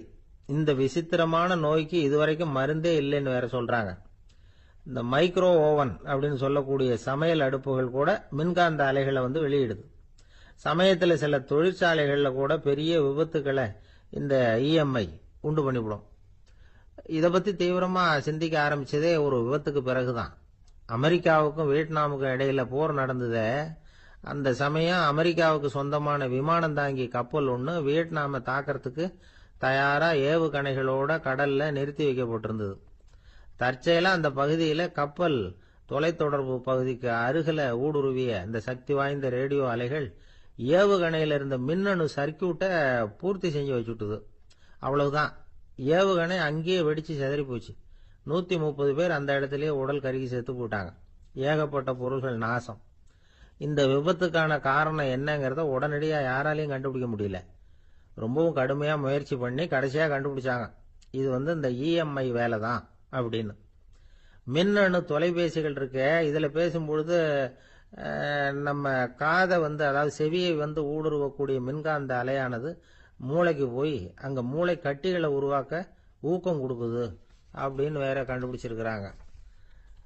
இந்த இஎம்ஐ ரொம்ப குறைஞ்ச மின்காந்த அழுத்தத்தில் நமக்கு எந்த பாதிப்பையும் ஏற்படுத்துறதில்லை. மின்காந்த அலைகள் அழுத்தத்தோடு இருக்கிற இடங்கள்ல ரொம்ப நேரம் இருந்தோம்னா நம்ம உடம்பின் வெப்பநிலை 2 டிகிரி செல்சியஸ் வரைக்கும் அதிகரிக்குதாம். அதனால வெப்பநிலையை சீராக்கிறதுக்கு இதய துடிப்பும் அதிகரிக்குது. இப்படிலாம் கண்டுபிடிச்சிருக்கிறாங்க. இப்பெல்லாம் இந்த மின்காந்த குறுக்கீடுகளை தடுக்கிறது எப்படி அப்படின்னு விஞ்ஞானிகள் யோசனை செய்ய ஆரம்பிச்சிருக்கிறாங்க. இந்த விஷயத்துல அலட்சியமா இருந்தோம்னா எதிர்காலத்துல நிறைய பேருக்கு இந்த ஞாபக மறதி நோய் வந்துடும். அப்புறம் அது ரொம்ப கஷ்டமா போயிடும். ஒரு குடும்ப தலைவர் தன் மனைவியை பார்த்து, யார் நீ, உன்னை எங்கேயோ பார்த்தது மாதிரி இருக்குதே அப்படின்னு சொல்லிட்டு இருந்தார். உடனடியா அவரை போய் பார்த்தேன். வாங்க டாக்டர்கிட்ட போகலாம் அப்படின்னு. அவரு என்னை தனியா அழைச்சிட்டு போய் காதோட காதா மெதுவா சொல்றார், இத பார்ப்பா, என் கையில பணம் இல்லாத போகலாம், அப்படி மறதி நோய் வந்துட்டது மாதிரி நடிச்சுக்கிட்டு இருப்பேன், அவ்வளவுதான், அதை நீ கண்டுக்காத அப்படின்னார். ஒரு பூங்கா, அங்க ஒருத்தர் நின்றுட்டு இருக்கிறார். நின்றுகிட்டே ஏதோ ஆழ்ந்த யோசனையில இருக்கிறார். அந்த பக்கமா இன்னொருத்தர் வந்தார். இவரை கவனிச்சார். என்ன யோசனைன்னு கேட்டார். எப்படி எழுந்திருக்கிறதுன்னு யோசனை பண்ணிட்டு இருக்கிறேன்னாரு அவர். கேட்டவருக்கு ஒரு மாதிரி ஆயிட்டது. ஏற்கனவே நின்றுகிட்டு இருக்கிற ஒருத்தர் எப்படி எழுந்திருச்சு நிக்கிறதுன்னு யோசிக்கிறாருன்னா அது ஆச்சரியம் தானே. அதுக்கப்புறம் இவர் யோசிக்க ஆரம்பிச்சார், என்ன இவர் இப்படி பேசுறாரு அப்படின்னு. கீழே விழுந்தாதானே எழுந்திருச்சு நிக்க முடியும். அதனால எழுந்திருக்கணும்னு நினைக்கிறவங்க முதல்ல கீழே விழணும். இவர் முதல்ல கீழே விழணும், அதுக்கப்புறம் தான் எழுந்திருக்கிறது எப்படின்னு சிந்திக்க முடியும். இந்த உலகத்துல எல்லாருமே கீழே விழுந்து எழுந்தவர்கள் தான். இப்ப இந்த குழந்தை பருவத்துல கீழே விழாம நடைபயில கற்றுக்கிட்டவங்க யாராவது உண்டா? சின்ன வயசுல ஒரு தடவை கூட கீழே விழல சார், அப்படியே பிறந்தார் வளர்ந்தார் பெரியவர் ஆயிட்டார் அப்படின்னு யாரையும் சொல்ல முடியாது. அதனால மனுஷங்கிறவன் விழுந்து புரண்டு எழுந்துதான் நடக்க கத்துக்கிறான். ஒரு உண்மையை நாம எல்லாரும் புரிஞ்சுக்கணும். இந்த உலகத்துல தவறு செய்யாத மனிதர்களே யாரும் கிடையாது. அப்படி இருக்கிறப்போ எப்போதாவது நாம தவறு பண்ணிவிட்டோம்னா அதுக்காக மனசு உடைஞ்சு போயிடக்கூடாது, வாழ்க்கையில வெறுப்பு வந்துடக்கூடாது. ஒரு தவறு நடந்துட்டுதா அதுக்காக மனசு உடைஞ்சு போயிடாதீங்க, அதை ஒரு பாடமா எடுத்துக்கங்க. அதே தவறு மறுபடியும் நடக்காம வேணும்னா பாத்துக்கலாம். அது போதும். தடைக்கல்ல படிக்கல்லாம் மாத்திக்கணும். இதுதான் இதுல முக்கியம். ஒரு அலுவலகம், அங்க ஒரு அதிகாரி, அவர் உயர்ந்த பதவியில் இருந்தார். சிறந்த நிர்வாகின்னு பேர் வாங்கினவர் அவர். அவர் தனக்கு கீழே வேலை செய்யறவங்க கிட்ட எல்லாம் சொல்லுவாராம், இந்த நிறுவனத்துல நீங்க எத்தனை தடவை வேணும்னாலும் தவறுகள் செய்யலாம், ஆனா ஒரே விஷயம் என்னன்னா ஒரே தவறை மறுபடியும் செய்யக்கூடாது, அது முக்கியம் அப்படின்பாராம். இத மேம்போக்கா பார்த்தா அவர் ஏதோ தன்னுடைய ஊழியர்களை தவறு செய்ய தூண்டுறது மாதிரி தெரியும். ஆனா உண்மை அப்படி இல்லை. இன்னைக்கு என்ன நடக்குது தெரியுமா? அநேகமா எல்லா மனிதர்களுமே ஒரே தவறை தான் மறுபடியும் மறுபடியும் செய்யறாங்க. விளையாட்டு வீரர்கள் ஒரே மாதிரியான தவறுகளை திரும்ப திரும்ப செய்யறது உண்டு. கணக்கு எழுதுறவங்களை பாருங்க, ஒரே தப்ப மறுபடியும் மறுபடியும் செய்வாங்க. அலுவலகம் வருகிறவர்களை கவனிங்க, ஒரு நாள் தாமதமா வந்தா பரவாயில்ல, தினமும் தாமதமா வருவாங்க. இது மாதிரி செய்த தவறையே திரும்ப திரும்ப செய்யறதுக்கு என்ன காரணம் அப்படின்னா, சோம்பல், ஞாபக மறதி, கவனக்குறைவு, தன்னுடைய திறமை பேர்ல அளவுக்கு மீறிய நம்பிக்கை, இப்படி இதுல ஏதாவது ஒரு காரணமா இருக்கலாம் அப்படிங்கிறாங்க இது பற்றி ஆய்வு செய்கிற வல்லுநர்கள். ஒரு தடவை செஞ்ச தவிர மறுபடியும் செய்யறது இல்லைன்னு முடிவு செஞ்சுக்கிட்டு அதை செயல்படுத்த கத்துக்கணும். அது போதும், வாழ்க்கை வெற்றிகரமா அமையும் அப்படிங்கிறாங்க அந்த அனுபவசாலிகள். அதனால வெற்றிகரமா வாழ்க்கையில நடைபோட விரும்பும் இளைஞர்கள் தவிர்க்க வேண்டியது என்னன்னா, முதல்ல சோம்பலை தவிருங்கள், சுறுசுறுப்பாக இயங்குங்கள் அப்படிங்கறது அவங்க அறிவுரை. ரெண்டாவது ஞாபக மறதி, எந்த செயல்லையும் ஈடுபாடு வேணும், அக்கறை வேணும். மூணாவது கவனக்குறைவு, எதையும் அலட்சியப்படுத்தக்கூடாது. நாலாவது என்னால முடியாதது எதுவுமே கிடையாது அப்படிங்கிற அளவுக்கு மீறிய நம்பிக்கை. அது ஆபத்துல கொண்டு போய் விட்டுரும். அதனால முதல் தவறு உங்களுக்கு ஒரு பாடமா அமையணும். ஒரு மனிதர், அவர் தன்னுடைய 2 காதுலையும் கட்டு போட்டுக்கிட்டு வந்தார். அவருடைய நண்பர் அதை கவனிச்சுட்டார். என்ன சார் ஆச்சு, 2 காதுலையும் கட்டு போட்டிருக்கீங்களே அப்படின்னு விசாரிச்சார். ஒண்ணுமில்ல சார், வீட்டுல ரொம்ப ஆர்வமா டிவியில கிரிக்கெட் மேட்ச் பார்த்துக்கிட்டு இருந்தேன்.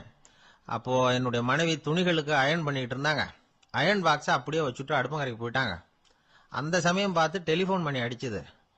அவசரமா ஓடி போய் அதை எடுத்து காதுல வச்சேன். அப்பதான் தெரியும் அது அயர்ன் பாக்ஸுங்கிற விஷயம். சூடா இருந்ததா, சுட்டு விட்டுது அப்படின்னாரு. ஒரு காது சரி சார், 2 காதும் ஏன் அப்படி ஆச்சு அப்படின்னு கேட்டார். அதே ஆளு மறுபடியும் போன் பண்ணா சார் அப்படின்னாரு இவர். இவர் எவ்வளவு தூரம் யோசிச்சிருப்பாரு பாருங்க. அதனால ஒரு தவறு மறுபடியும் நடக்கக்கூடாது. முதல் தவறு உங்களுக்கு ஒரு பாடமாக அமையட்டும் அப்படிங்கிறது தான் இதுல இருந்து நாம தெரிந்து கொள்ள வேண்டிய கருத்து. அதனால தவறுகள் அதெல்லாம் தடைக்கெல்லாம் நினைக்க வேண்டாம், படிக்கெல்லாம் நினைப்போம். அப்படி நினைச்சோம்னா வாழ்க்கையில வெற்றி நிச்சயம். ஒரே ஒரு ஊர், அந்த ஊருக்கு பேரு கொடையாளிப்பட்டி. அந்த பேருக்கு தகுந்த மாதிரி தான் அந்த ஊர் மக்களும். யார் என்ன கேட்டாலும் இல்லைன்னு சொல்லாம கொடுப்பாங்க. கொடையாளிகள் நிறைந்த ஊர். இனாமா மட்டும் இல்ல, கடனாவும் பணம் கொடுப்பாங்க. யாருக்காவது அவசரமா பணம் தேவைப்பட்டதுன்னு வச்சுக்கோங்க, அந்த ஊருக்கு போய் வாங்கிக்கலாம். பத்திரம் தேவையில்லை, சாட்சி தேவையில்லை, ஜாமீன் தேவையில்லை, எந்த உத்தரவாதமும் கேட்காம பணம் கொடுத்துருவாங்க. நம்மால் ஒருத்தனுக்கு பணம் தேவைப்பட்டது, சொந்த பந்தம்லாம் கேட்டு பார்த்தா யாரும் கொடுக்கற வழியா தெரியல. எல்லாரும் அவங்கவுங்க சௌரியத்தை பாக்குறவங்க, அடுத்தவங்க சௌரியத்தை பத்தி கவலைப்படாதவங்க. இவன் எல்லாரையும் கேட்டு பார்த்துட்டு சோர்ந்து போய் உக்காந்துட்டான். அந்த நேரம் தான் கொடையாளிப்பட்டியை பத்தி கேள்விப்பட்டான். அப்படி ஒரு ஊர் இருக்கிறது தெரிஞ்சதும் அந்த ஊருக்கு வழி கேட்டுக்கிட்டு ஒரு நாள் புறப்பட்டு போனான். வயல்காட்டு வழியா போக வேண்டியிருந்தது. மெதுவா நடந்து ஊர் எல்லைக்கு வந்துட்டான். 2 பக்கமும் விவசாய வேலைகள் மும்முரமா நடந்துகிட்டு இருக்குது. ஏர் உழுதுகிட்டு இருக்கிறாங்க. அப்ப அங்க ஒரு ஆளை பாம்பு கடிச்சுட்டுது. பக்கத்துல வேலை செஞ்சுக்கிட்டு இருந்தவங்க ஓடி வந்தாங்க. அவசரமா செய்ய வேண்டிய முதல் உதவியெல்லாம் செஞ்சு பார்த்தாங்க, பலன் இல்லை. அந்த ஆள் செத்து போட்டான். அவன் செத்து விட்டான்னு தெரிஞ்சதும் அவனை தூக்கி வரப்பு மேல போட்டுட்டு எல்லாரும் அவங்கவுங்க வேலையை கவனிக்க ஆரம்பிச்சுட்டாங்க. அங்க ஒரு ஆளு இவனை பார்த்து சொன்னான், ஐயா, நீங்க போற வழியில இவன் சொந்தக்காரன், இவனுக்கு சோறு கொண்டுகிட்டு வருவான், இவன் இங்க செத்துட்டான்னு அவன்கிட்ட சொல்லிவிடுங்க அப்படின்னா. இவனுக்கு ரொம்ப ஆச்சரியம். என்னடா இது, பாம்பு கடிச்சுட்டுதுன்னதும் பதறி அடிச்சுக்கிட்டு ஓடி வந்தாங்க, செத்துட்டான்னதும் பேசாம தூக்கி போட்டுட்டு போயிட்டாங்க அப்படின்னு நினைச்சுக்கிட்டே நடந்து போறான். எதிரில் சோறு கொண்டுகிட்டு ஒரு ஆள் வந்தான். இவன் விவரத்தை சொன்னான். அங்க உங்க சொந்தக்காரன் பாம்பு கடிச்சு செத்து போட்டான் அப்படின்னா. அவன் கொஞ்ச நேரம் அமைதியா நின்னான். அதுக்கப்புறமா அங்கேயே வரப்புல உட்காந்து கொண்டுகிட்டு வந்த சோத்தை தானே சாப்பிட்டு முடிச்சான். பேசாம எழுந்திரிச்சு திரும்பி போயிட்டான். கொஞ்சம் கூட பதறல, அழல. இப்படியும் ஒரு ஊரா அப்படின்னு நினைச்சு ஆச்சரியப்பட்டுக்கிட்டே இவன் ஊருக்குள்ள போனான். ஒரு பெரிய மனுஷனை பார்த்து பணம் கேட்டான். அவரும் இவனோட பேரையும் ஊரையும் மட்டும் விசாரிச்சுக்கிட்டு தேவையான பணத்தை கொடுத்துட்டார். பணத்தை வாங்கிட்ட பிறகு தன்னுடைய மனசை அரிச்சுக்கிட்டு இருந்த அந்த விஷயத்தை பத்தி கேட்டான். ஐயா, வழியில ஒருத்தன் செத்துட்டான், அவனை அப்படியே தூக்கி வரப்புல போட்டுட்டு எல்லாரும் வயல்வெளி வேலைகளை பார்த்துக்கிட்டு இருக்கிறாங்களே அப்படின்னா. இதுக்கு அந்த பெரியவர் சொன்னார், ஆமா அப்படித்தான் செய்வோம், வேலை முடிஞ்சு வீட்டுக்கு திரும்புறப்போ அவனை தூக்கிட்டு வந்து அடக்கம் பண்ணிடுவோம் அப்படின்னார். ரொம்ப ஆச்சரியமா இருக்கு அப்படின்னா. ஏன் உங்க ஊர்ல யாராவது செத்துட்டா என்ன பண்ணுவீங்க அப்படின்னு கேட்டார். என்ன இப்படி கேக்குறீங்க, எங்க ஊர்ல எல்லாம் பணத்தை தூக்க விட மாட்டாங்க, ஒப்பாரி வைப்பாங்க, கட்டி புரண்டு அழுது புலம்பி தீத்துருவாங்க அப்படின்னா இவன். பெரியவர் பார்த்தார், அவங்கிட்ட கொடுத்த பணத்தை லபக்குன்னு பறிச்சுக்கிட்டார், திருப்பி வாங்கிட்டார். இவன் பதறி போய் நிக்கிறான். அவரு சொன்னார், பணத்தையே விட மாட்டேன்னு கட்டுப்பிடிச்சு அழுதா நான் கொடுத்த பணத்தை மட்டும் எப்படி திருப்பி கொடுக்க போற, போயிட்டு வா அப்படின்னு விரட்டி விட்டாராம். இந்த கதையை நண்பர் ஒருத்தர் சொன்னார். கதை வேடிக்கையா தெரிஞ்சா கூட இதுல கருத்து உண்டு. பணம் பிணம் இது ரெண்டையுமே விடுறதுக்கு அவ்வளவு சுலபமா மனம் வர்றதில்லை. இந்த ரெண்டு விஷயங்கள்லயும் அறிவார்ந்த செயல்பாடு தேவை. ஒரு பேருந்து மரத்துல மோதி விட்டது, எல்லாரும் அடிபட்டு முனைகிட்டு கிடக்குறாங்க. டிரைவர் கண்டக்டர் இவங்களுக்கும் அடி, அவங்களும் ஒரு பக்கம் கிடக்குறாங்க. ஒரு மூலையில கிடக்கிற ஒருத்தன் மெதுவா முக்கி முனகி கண்டக்டர் கண்டக்டர்னு சத்தம் போடுறான். கண்டக்டர் மெதுவா நகர்ந்து அவங்கிட்ட போய் என்னன்னு விசாரிக்கிறார். அவன் ரொம்ப சிரமப்பட்டு வாயை திறந்து ஒரு 15 காசு சில்லற பாக்கி அப்படின்னானா. ஒருத்தர் இருக்கார், நல்ல உத்தியோகத்துல தான் இருக்கிறார், ஆனா எப்ப பார்த்தாலும் முகத்தை வெறுப்பா வச்சிருப்பார், அப்படியே வருவார் போவார். ஏன் சார் இப்படி இருக்கிறீங்க அப்படின்னு விசாரிச்சோம். ஏன்டா இந்த வேலைக்கு வந்தோம்னு இருக்கு சார் அப்படின்னார். உங்க வேலை உங்களுக்கு பிடிக்கலையா அப்படின்னு கேட்டோம். இல்லைன்னார். இப்படிப்பட்டவங்க வெற்றிகரமான வாழ்க்கை வாழ முடியாது. இது நிபுணர்கள் கருத்து. வேலையை நேசிக்க தெரிந்தவர்கள் வெற்றி பெறுவார்கள் அப்படிங்கிறாங்க அவங்க. எந்த துறையா இருந்தாலும் சரி, அந்த துறையில வெற்றிகரமா இருக்கிறவங்கள விசாரிச்சு பாருங்க. எனக்கு என்னுடைய வேலை ரொம்ப பிடிக்கும் அப்படின்னு சொல்றவங்களா தான் இருப்பாங்க. அப்படி இருந்தாதான் அது வெற்றிகரமா இருக்க முடியுது அவங்களால. ஒருத்தனுக்கு பிடித்தமான பொழுதுபோக்கே அவனுடைய தொழிலா இருந்துட்டுதுன்னா அவனை மாதிரி கொடுத்து வச்சவன் வேற யாரும் இல்லை அப்படிங்கிறார் பெர்னாட் ஷா. ஒரு தடவை மன்னர் ஹுமாயூன் உயிரை தண்ணீர் முண்டு ஊற்றுகிற தொழிலாளி ஒருத்தர் காப்பாத்தினாராம் அந்த ஹுமாயூன் உயிரை. உடனே மன்னர் கேட்டிருக்கார், உனக்கு என்ன வேணும்னாலும் கேளு தரேன், உயர் பதவி வேணுமா அப்படின்னு கேட்டாராம். மன்னா, மக்களின் தாகம் தீர்க்கக்கூடிய இந்த பணியை விட உயர்ந்தது உண்டா அப்படின்னாராம் அந்த தொழிலாளி. அவரால் அவருடைய வேலையை நேசிக்க முடிஞ்சுது, அதனால மகிழ்ச்சியா இருக்க முடிஞ்சுது. நாமெல்லாம் அப்படி இல்லை, வேலை கிடைக்கிற வரைக்கும் கிடைச்சா போதும் அப்படின்னு இருக்கோம். கிடைச்சதுக்கு அப்புறம் ஏன்டா இந்த வேலைக்கு வந்தோம்னு ரொம்பவும் அழுத்துக்குவோம். சரி, நாம் இருக்கிற இடத்துல நாம் வெற்றிகரமாக இருக்க வழி உண்டா அப்படின்னா உண்டுன்னு சொல்கிறாங்க. அதாவது மன இயல் நிபுணர்கள் இருக்கிறாங்க இல்லையா, அவங்க அதுக்கு முக்கியமாக 6 வழிகள் சொல்கிறாங்க. நீங்கள் ஒரு அலுவலகத்தில் வேலை பார்க்குறவரா அப்படின்னா இதை கேளுங்க. அதாவது உங்கள் மேலதிகாரி எதிர்பார்ப்புக்கு தகுந்த மாதிரி உங்கள் வேலை இருக்குதா?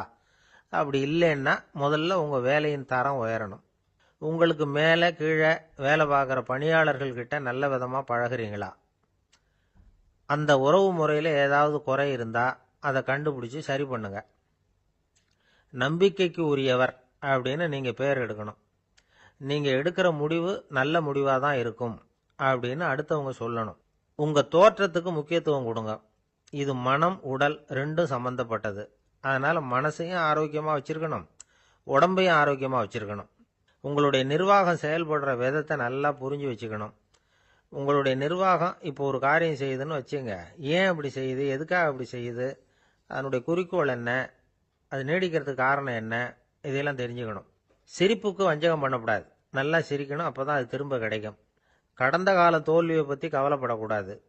முதலாளி விருப்பம் தெரிஞ்சு நடந்துக்கிறது நல்லது தான். அதுக்காக காக்கா பிடிக்கணுங்கிற அவசியம் இல்லை. உங்களுக்கு ஒரு பொறுப்பான வேலை கிடைக்குது, உடனே சத்தம் குழப்பம் அப்படின்னு சூழ்நிலையை இறுக்கமாக ஆக்கிடக்கூடாது. எந்த சூழலையும் இயல்பாக கையாளக்கூடியவர் அப்படிங்கிறத காட்டணும். இதெல்லாம் உங்கள் துறையில் நீங்கள் வெற்றி பெற நிபுணர்கள் சொல்கிற யோசனைகள். இவ்வளவு விவரமும் சொல்லிவிட்டு ஒருத்தரை பார்த்து கேட்டோம், இப்போ சொல்லுங்க, நீங்கள் செய்கிற வேலை உங்களுக்கு பிடிச்சிருக்குதா அப்படின்னோம். ரொம்ப ரொம்ப பிடிச்சிருக்குது அப்படின்னார். சரி, என்ன செஞ்சிட்டு இருக்கிறீங்க அப்படின்னு கேட்டோம். சும்மா தான் இருக்கிறேன் அப்படின்னார். ஒரே ஒரு ஊரில் ஒரு பாதிரியார் இருந்தார். ரொம்ப நாள் சந்தோஷமாக வாழ்ந்தார். ஒரு நாள் அவர் மடத்து சமையல் அறையில் பாத்திரங்களை கழுவி துலக்கி சுத்தப்படுத்திக்கிட்டு இருந்தார். அந்த சமயத்தில் ஒரு தேவதூதன் அவர் முன்னாடி வந்து நின்னான். இவர் நிமிர்ந்து பார்த்தார். ஆண்டவர் என்னை உங்ககிட்ட அனுப்பியிருக்கிறார். பரலோகத்தில் வாசம் செய்யறதுக்கு உங்களுக்கு நேரம் வந்துட்டுது அப்படின்னு அந்த ஆள். ஆண்டவருக்கு என்னோட ஞாபகம் வந்ததுக்கு நன்றி. ஆனாலும் இப்போ இங்கே நீயே பாரு, எவ்வளவு பாண்டங்கள் பாக்கி இருக்கு. இவ்வளவையும் நான் சுத்தப்படுத்த வேண்டியிருக்கு. நான் நன்றி கெட்டவனாக இருக்க விரும்பலை. இந்த பணியை முடிக்கிற வரைக்கும் என்னுடைய பரலோக வாழ்வை தள்ளி வைக்க முடியுமா? நீ என்ன நினைக்கிற அப்படின்னு கேட்டார். தேவதூதன் தனக்கே உரிய விவேகத்தோட அன்போட பாதிரியாரை பார்த்தான். சரி, என்ன செய்யலாம்ங்கிறத அப்புறம் சொல்கிறேன் அப்படின்னு சொல்லிவிட்டு புறப்பட்டு போயிட்டான். ஒரு நாள் அந்த பாதிரியார் தோட்டத்தில் உள்ள களைகளை எல்லாம் ஒரு களை கொத்தியால் கொத்தி களை எடுத்துக்கிட்டு இருக்கிறார். அந்த சமயத்தில் இந்த தேவதூதன் மறுபடியும் அவர் முன்னாடி வந்து நிற்கிறான். பாதிரியார் பார்த்தார். இதை பாரு, இந்த தோட்டம் பூராவும் எவ்வளவு களை மண்டி கிடக்கு. பரலோகம் கொஞ்ச காலம் எனக்காக பொறுத்திருக்கலாம்னு நீ நினைக்கிறியா அப்படின்னு கேட்டார். தேவதூதன் சிரிச்சுக்கிட்டே மறுபடியும் மறைஞ்சிட்டான். மறுபடியும் அவர் களை எடுக்கிறது, தானிய களஞ்சியத்துக்கு வர்ணம் பூசுறது, இப்படிப்பட்ட வேலைகளில் ஈடுபட்டிருக்கார். இன்னொரு நாள் ஒரு மருத்துவமனையில் நோயாளிகளை கவனிச்சுக்கிட்டு ரொம்ப தீவிரமாக இருக்கிறார் அந்த பாதிரியார். ஒரு நோயாளியோட தாகத்துக்கு தண்ணீர் கொடுத்துட்டு நிமிர்ந்து பார்க்குறப்போ தேவதூதன் மறுபடியும் அவர் முன்னாடி வந்து நிற்கிறான். இந்த தடவை பாதிரியார் தன்னலமற்றவராக பேரன்பை காட்டக்கூடிய வகையில் தன்னுடைய 2 கைகளையும் உயர்த்தியபடி தேவதூதனின் கவனத்தை பிணியால் வாடக்கூடிய நோயாளிகளின் பக்கம் திருப்பினாராம். தேவதூதன் ஒன்றும் சொல்லலை, மறைஞ்சிட்டான். அன்னைக்கு சாயந்தரம் பாதிரியார் மடத்தில் உள்ள தன்னுடைய அறைக்கு போய் இளைப்பாறினார். யோசிச்சு பார்த்தார். தேவதூதனையும் தேவதூதனின் விருப்பத்தையும் பல நாள் தள்ளி போட்டு வந்ததையும் அவர் ரொம்ப நினச்சி பார்த்தார். திடீர்னு தான் முதுமை அடைகிறதையும் சோர்வு அடைகிறதையும் உணர்ந்தார். ஆண்டவரை நினைச்சார். ஆண்டவரே, உம்முடைய தூதனை மறுபடியும் என்கிட்ட அனுப்புனா நான் சந்திக்கிறதுக்கு ஆவலாக இருக்கேன் அப்படின்னு சொல்கிறப்பவே தேவதூதன் பக்கத்தில் வந்து நின்னான். பாதிரியார் நிமிர்ந்து பார்த்தார். நீ இப்போவே என்னை அழைச்சிக்கிட்டு போக விரும்பினா நான் பரலோகத்துக்கு வர்றதுக்கு தயாராக இருக்கேன்னார். தேவதூதன் அந்த பாதிரியாரை அன்போடவும் விவேகத்தோடவும் பார்த்து, நீங்கள் என் கூட பரலோகத்துக்கு வர்ற தயாராக இருக்கிறதா சொல்கிறீங்க, ஆனால் நீங்கள் இதுவரைக்கும் வேற எங்கே இருந்ததா நினைக்கிறீங்க அப்படின்னு நானும். அப்படின்னா இதுவரைக்கும் இருந்த இடம் தான் பரலோகம் அப்படிங்கிறத உணர்த்தியிருக்கிறான். பரலோகம்னா என்னன்னு புரிஞ்சுக்கிறதுக்கு இந்த சம்பவம் நமக்கு உதவியாக இருக்குது. தொண்டு செய்கிறத விட பெரிய செயல் வேற எதுவும் இருக்க முடியாது. அது நம்ம மனசுக்கு கொடுக்குற சுகத்தை வேற எதுவும் கொடுக்க முடியாது. நாம் தொண்டு செய்கிற இடம் தான் அந்த புண்ணிய இடம். ஆனால் இந்த காலத்துல எல்லாம் நாம் தொண்டு செய்யணும்னு நினச்சி ஏதாவது ஆரம்பித்தா கூட அதை ஒரு மாதிரியாக சுற்றி நின்று வேடிக்கை பார்க்க ஆரம்பிச்சிடுறாங்க. ஒரு பெரியவர் அப்படித்தான் ஒரு தொண்டு செஞ்சுக்கிட்டு இருந்தார். ஒரு கோவில் கட்டிக்கிட்டு இருந்தாங்க. அதில் ஒரு இடத்துல ஒரு பலகையை வச்சு ஆணி அடிக்கிற வேலையை செஞ்சுக்கிட்டு இருந்தார் அந்த பெரியவர். ஒரு சின்ன பையன் அதை ரொம்ப ஊக்கமாக அக்கறையாக கவனிச்சுக்கிட்டு இருந்தான். பெரியவர் இதை கவனித்தார். என்னப்பா பார்க்குற, உனக்கும் இது மாதிரி தொண்டு செய்யணும்னு ஆசையாக இருக்கா அப்படின்னு கேட்டார். அதுக்கு அந்த பையன் சொல்கிறான், அப்படி இல்லைங்க, நீங்கள் ஆணி அடிக்கிறப்போ கையில் சுத்தியால் அடிச்சுக்கிட்டா எப்படி துடிப்பீங்க, எப்படி கத்துவீங்கன்னு தெரிஞ்சுக்கிறதுக்காக அதை பார்க்கணும்னு ஆசை, அதுக்காக தான் காத்துக்கிட்டு இருக்கேன் அப்படின்னு நானும். நம்பிக்கை இல்லைன்னா இந்த உலகத்தில் நாம் நடமாடவே முடியாது. அவநம்பிக்கையோடு இருந்துக்கிட்டு இருந்தால் என்னைக்கும் அவஸ்தை தான். நாம் நம்புறது நடக்குதோ இல்லையோ அது வேற விஷயம். ஆனால் எதையும் நம்பி தான் நாம் அடி வைக்க வேண்டியிருக்கு. வேற ஒன்றும் வேணாம், ஒரு லாட்ரி சீட்டு வாங்குகிறோம், அது எங்கே நமக்கு விழப்போகுது அப்படிங்கிற அவநம்பிக்கையோடவா வாங்குகிறோம்? பரிசு நமக்கு தான் அப்படிங்கிற நம்பிக்கை உள்ளூர இருக்கிறதுனால தான் அதை வாங்குகிறோம். இருந்தாலும் முடிவு வேற மாதிரி ஆயிடுது. அதுக்காக மனசு சோர்ந்து போகிறதில்ல. அடுத்த மாதமும் சீட்டு வாங்குகிறோம். இந்த நம்பிக்கை தான் மனித வாழ்க்கைக்கு ஆதாரம். ஒரு கடையில் போய் டீ சாப்பிட்றீங்க. அந்த டீ நல்ல டீ தானா, அதில் விஷம் கலந்துருக்குமா அப்படிங்கிற சந்தேகம் வந்துட்டுதுன்னு வச்சுங்க. அதுக்கப்புறம் அதை எப்படி நீங்கள் சாப்பிட முடியும்? நம்பி தான் சாப்பிட்ணும். ரயில் ஒழுங்காக போய் சேருங்கிற நம்பிக்கை இருக்கிறதுனால தான் அதில் ஏறி உட்காடுறோம். லெட்டர் ஒழுங்காக போய் சேருங்கிற நம்பிக்கை இருக்கிறதுனால தான் பெட்டியில் போடுறோம். சரி, நம்ம கதையெல்லாம் நம்மளோட இருக்கட்டும். மனித நம்பிக்கை எந்த அளவுக்கு உறுதியாகவும் அறிவுபூர்வமாகவும் இருக்கணுங்கிறதுக்கு அலெக்சாண்டர் வாழ்க்கையில் நடந்த ஒரு சம்பவத்தை உதாரணமாக சொல்லலாம். இந்த உலகத்தையே ஜெயிக்கணும்னு புறப்பட்டார் அலெக்சாண்டர். ஒரு கட்டத்தில் அவர் சிட்னஸ் நதி கரைக்கு சேர்ந்தார். அந்த சமயத்தில் அவருக்கு கடுமையான நோய் வந்துட்டுது. அவர் கூடவே வந்திருந்த கிரேக்க வைத்தியர்கள் என்னென்னமோ முயற்சியெல்லாம் பண்ணி பார்த்தாங்க. இருந்தாலும் அலெக்சாண்டருக்கு வந்திருக்கிறது என்ன நோய்ங்கிறத அவங்களால கண்டுபிடிக்க முடியல. ஏன்னா அந்த பகுதியில் உள்ளவங்களுக்கு மட்டுமே அதிகமாக வரக்கூடிய ஒரு வினோதமான நோயாக இருந்தது அது. ஆனால் அவர் இருக்கிற இடம் எதிரியோட இடம், பாரசீக மன்னனோட ஆளுகைக்கு உட்பட்ட இடம். என்ன பண்ணுறது அப்படின்னு எல்லாரும் யோசனை பண்ணாங்க. பாரசீக மன்னனோட அரண்மனையில் இருக்கிற வைத்தியர் வந்தால் இந்த நோயை குணப்படுத்தி விடுவார் அப்படின்னு சொன்னாங்க. இருந்தாலும் எதிரியோட நாட்டில் இருக்கிற வைத்தியரை கூப்பிட்டு எப்படி நம்பி வைத்தியம் பார்க்க சொல்கிறது அப்படின்னு சொல்லி எல்லாரும் தயங்கினாங்க. ஆனால் அலெக்சாண்டர் தயங்கலை. பரவாயில்ல, அழைச்சிட்டு வாங்கன்னு விட்டார்.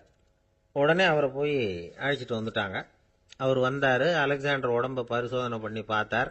சரி, இதை குணப்படுத்தி போடலாம், பயப்பட வேண்டியதில்லை. ஆனால் இதுக்கு ஒரு மூலிகை ரசம் தயார் பண்ணி கொடுக்கணும். நான் போய் அதை தயார் பண்ணிவிட்டு 2 நாளில் திரும்பி வந்துடுறேன் அப்படின்னு சொல்லிவிட்டு போனார் அந்த வைத்தியர். அதே மாதிரி 2 நாளில் திரும்பி வந்தார் மூலிகை ரசத்தோட. இதுக்கு இடையில் அலெக்சாண்டரோட தளபதிகளில் ஒருத்தர் ரகசியமாக ஒரு எச்சரிக்கை கடிதம் கொடுத்து அனுப்பியிருக்கிறான்.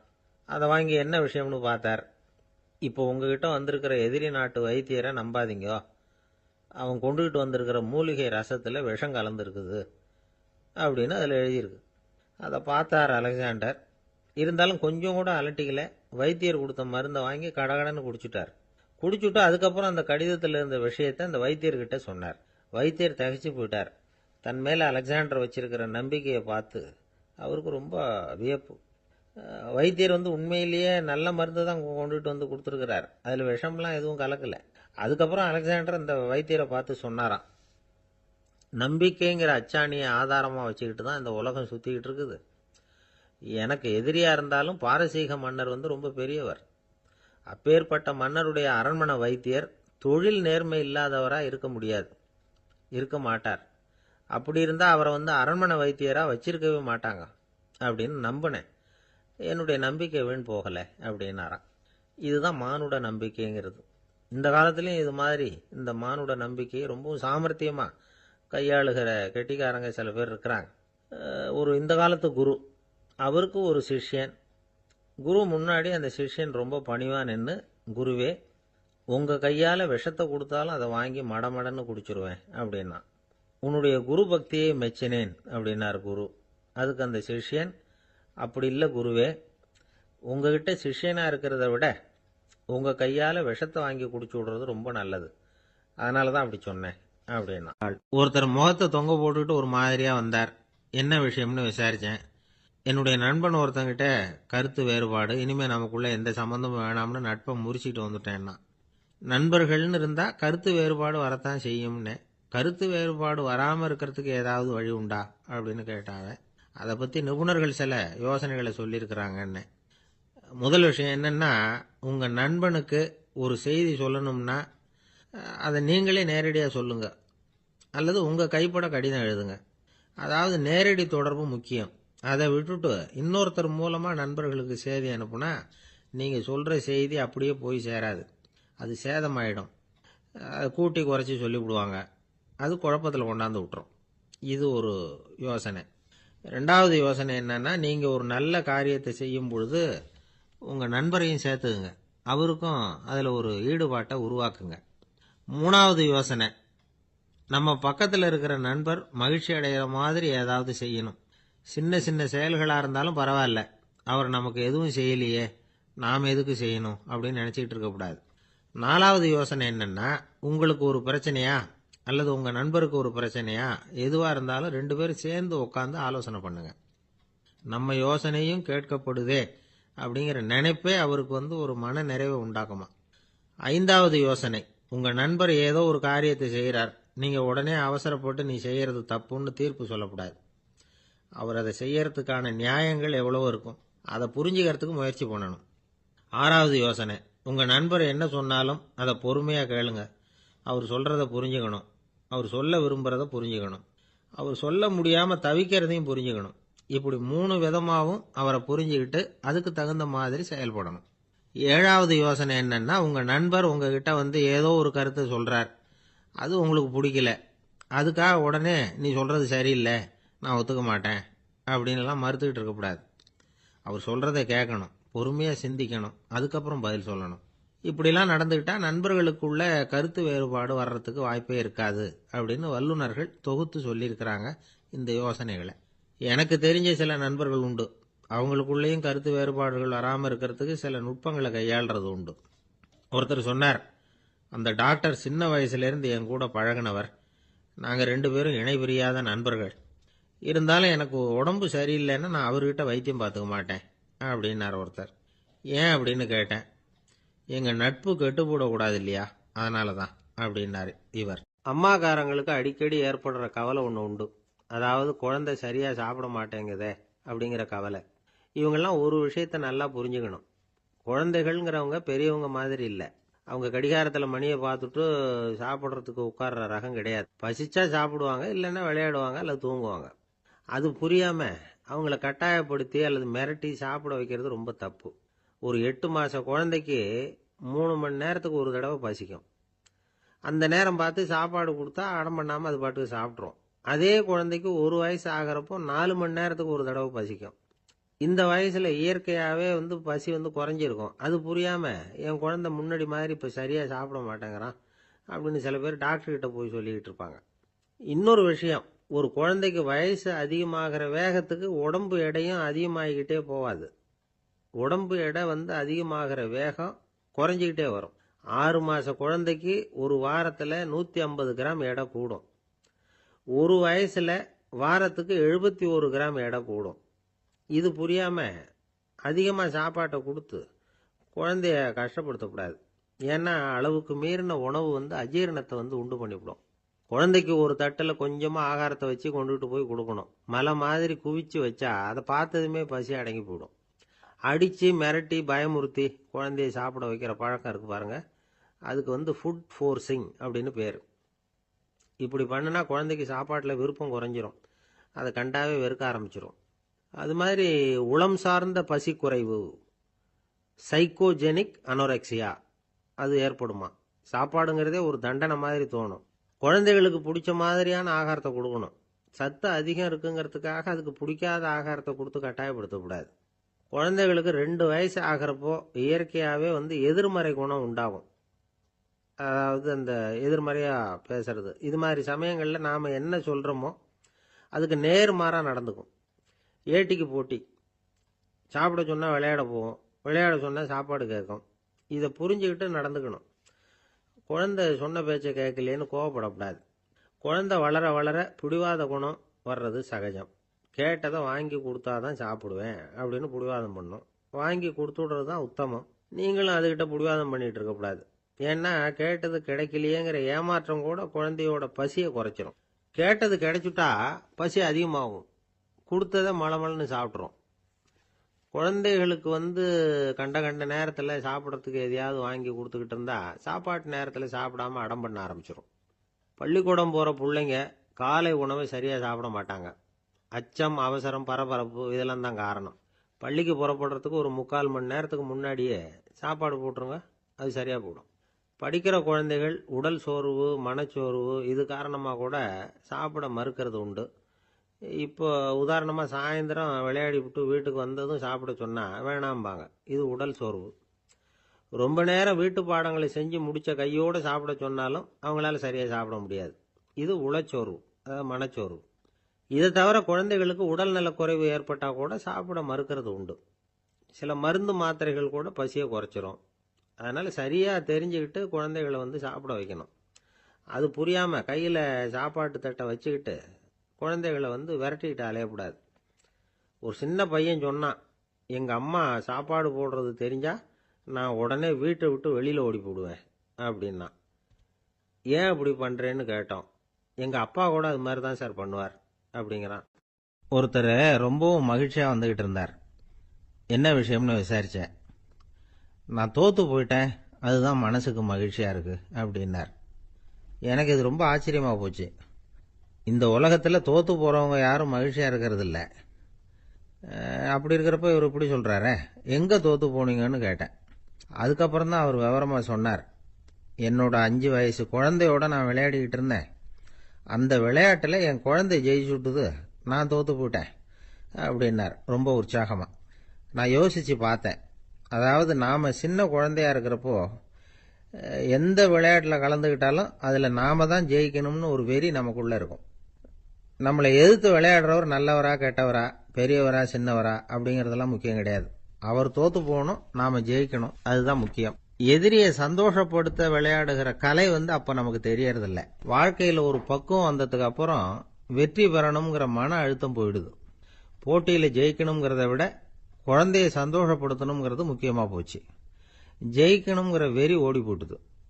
ஒரு குழந்தையா இருந்தப்போ நம்ம வளர்ச்சிக்கு உதவிய வெறி பெரியவனானதுக்கு பிறகு நமக்கு எதிரியா மாறுது. அதை சரியான சமயத்தில் நாம் புரிஞ்சுக்கிட்டோம்னா போதும், நாம் பொழைச்சிக்கலாம். ஒவ்வொரு மனுஷனுமே வாழ்க்கையோட அடுத்த கட்ட வளர்ச்சியில் அடி எடுத்து வைக்கிற நேரத்தில் தன்கிட்ட இருந்து ஏதோ ஒரு குணத்தை அல்லது தன்குடன் இருந்த ஏதோ ஒரு உறவை நாம் இழக்கத்தான் வேண்டியிருக்குது. ஒரு கட்டம் வரைக்கும் உதவியா இருந்த குணம் அடுத்த கட்டத்துக்கு தடையா கூட மாறிடலாம். இந்த பரிமாண மாற்றத்துக்கு உள்ளாகிற ஒவ்வொருத்தரும் பிரத்யட்சமா இதை உணர்றாங்க. ஆனா பல பேர் எப்படின்னா பழசை திறந்துட்டு புதிய கொள்கைகளை உருவாக்கிக்கிறதுக்கு இஷ்டம் இல்லாம இருந்துடுறாங்க, அல்லது அப்படி செய்ய முடியாம தவிக்கிறாங்க. இதையெல்லாம் மீறி அந்த பழசை திறந்துட்டா அதை இழந்ததால உண்டாகிற மன அழுத்தம் சில காலத்துக்கு வருத்திக்கிட்டு தான் இருக்கும், வேற வழி இல்லை. ஆரோக்கியமான ஒரு முன்னேற்றத்துக்காக அந்த மன அழுத்தத்தை தாங்கிக்கத்தான் வேணும் அப்படிங்கிறாரு அந்த உலக புகழ்பெற்ற மேதை ஒருத்தர், இந்த ஸ்காட் பெக் அப்படிங்கிறவர். பிறந்த நாள் முதல் இதுதான் சரி அப்படின்னு கற்பிக்கப்பட்டு வந்த ஒவ்வொரு தத்துவத்தையும் தங்களுடைய வளர்ச்சிக்கு தகுந்த மாதிரி மாற்றி அர்த்தப்படுத்தி கொள்ள முடியாமல் வாழ்க்கை சூழல்ல அப்படியே அரைப்பட்டு தூளாகிறவர்கள் தான் ரொம்ப தவிக்கிறாங்களாம். இதுதான் அவருடைய கருத்து. பெரும்பாலும் மனிதர்களுடைய நடுத்தர வயசுல, அதாவது 30 தாண்டுகிற சமயத்துல தான் இந்த தவிப்பு உண்டாவுதான். இதை தான் மேற்கத்திய நாடுகளில் அடிக்கடி மிட் லைஃப் கிரைசிஸ் அப்படின்னு சொல்றாங்க. அப்பப்போ பழசையெல்லாம் தொலைச்சி விட்டு புதுசா பிறக்கிறதுக்கு கத்துக்கணும். ஒவ்வொரு நிமிஷத்தையும் அந்த நிமிஷத்துக்கு ஏற்ற சித்தாந்தம் கொண்டவர்களாக சந்திப்போம் அப்படிங்கிறார் அந்த உளவியல் நிபுணர். இப்படி பழகிக்கிட்டா வாழ்க்கை இன்பமயம், இல்லைன்னா தவிப்பு மயம்தான். பழசை தொலைக்க முடியாதவர்களில் எத்தனையோ பேர் உண்டு, எத்தனையோ ரகம் உண்டு. அதில் வேடிக்கையான நண்பர்களும் உண்டு. ஒருத்தர் நண்பர் வீட்டுக்கு போனார். அவர் ஏதோ இனிப்பு பலகாரம்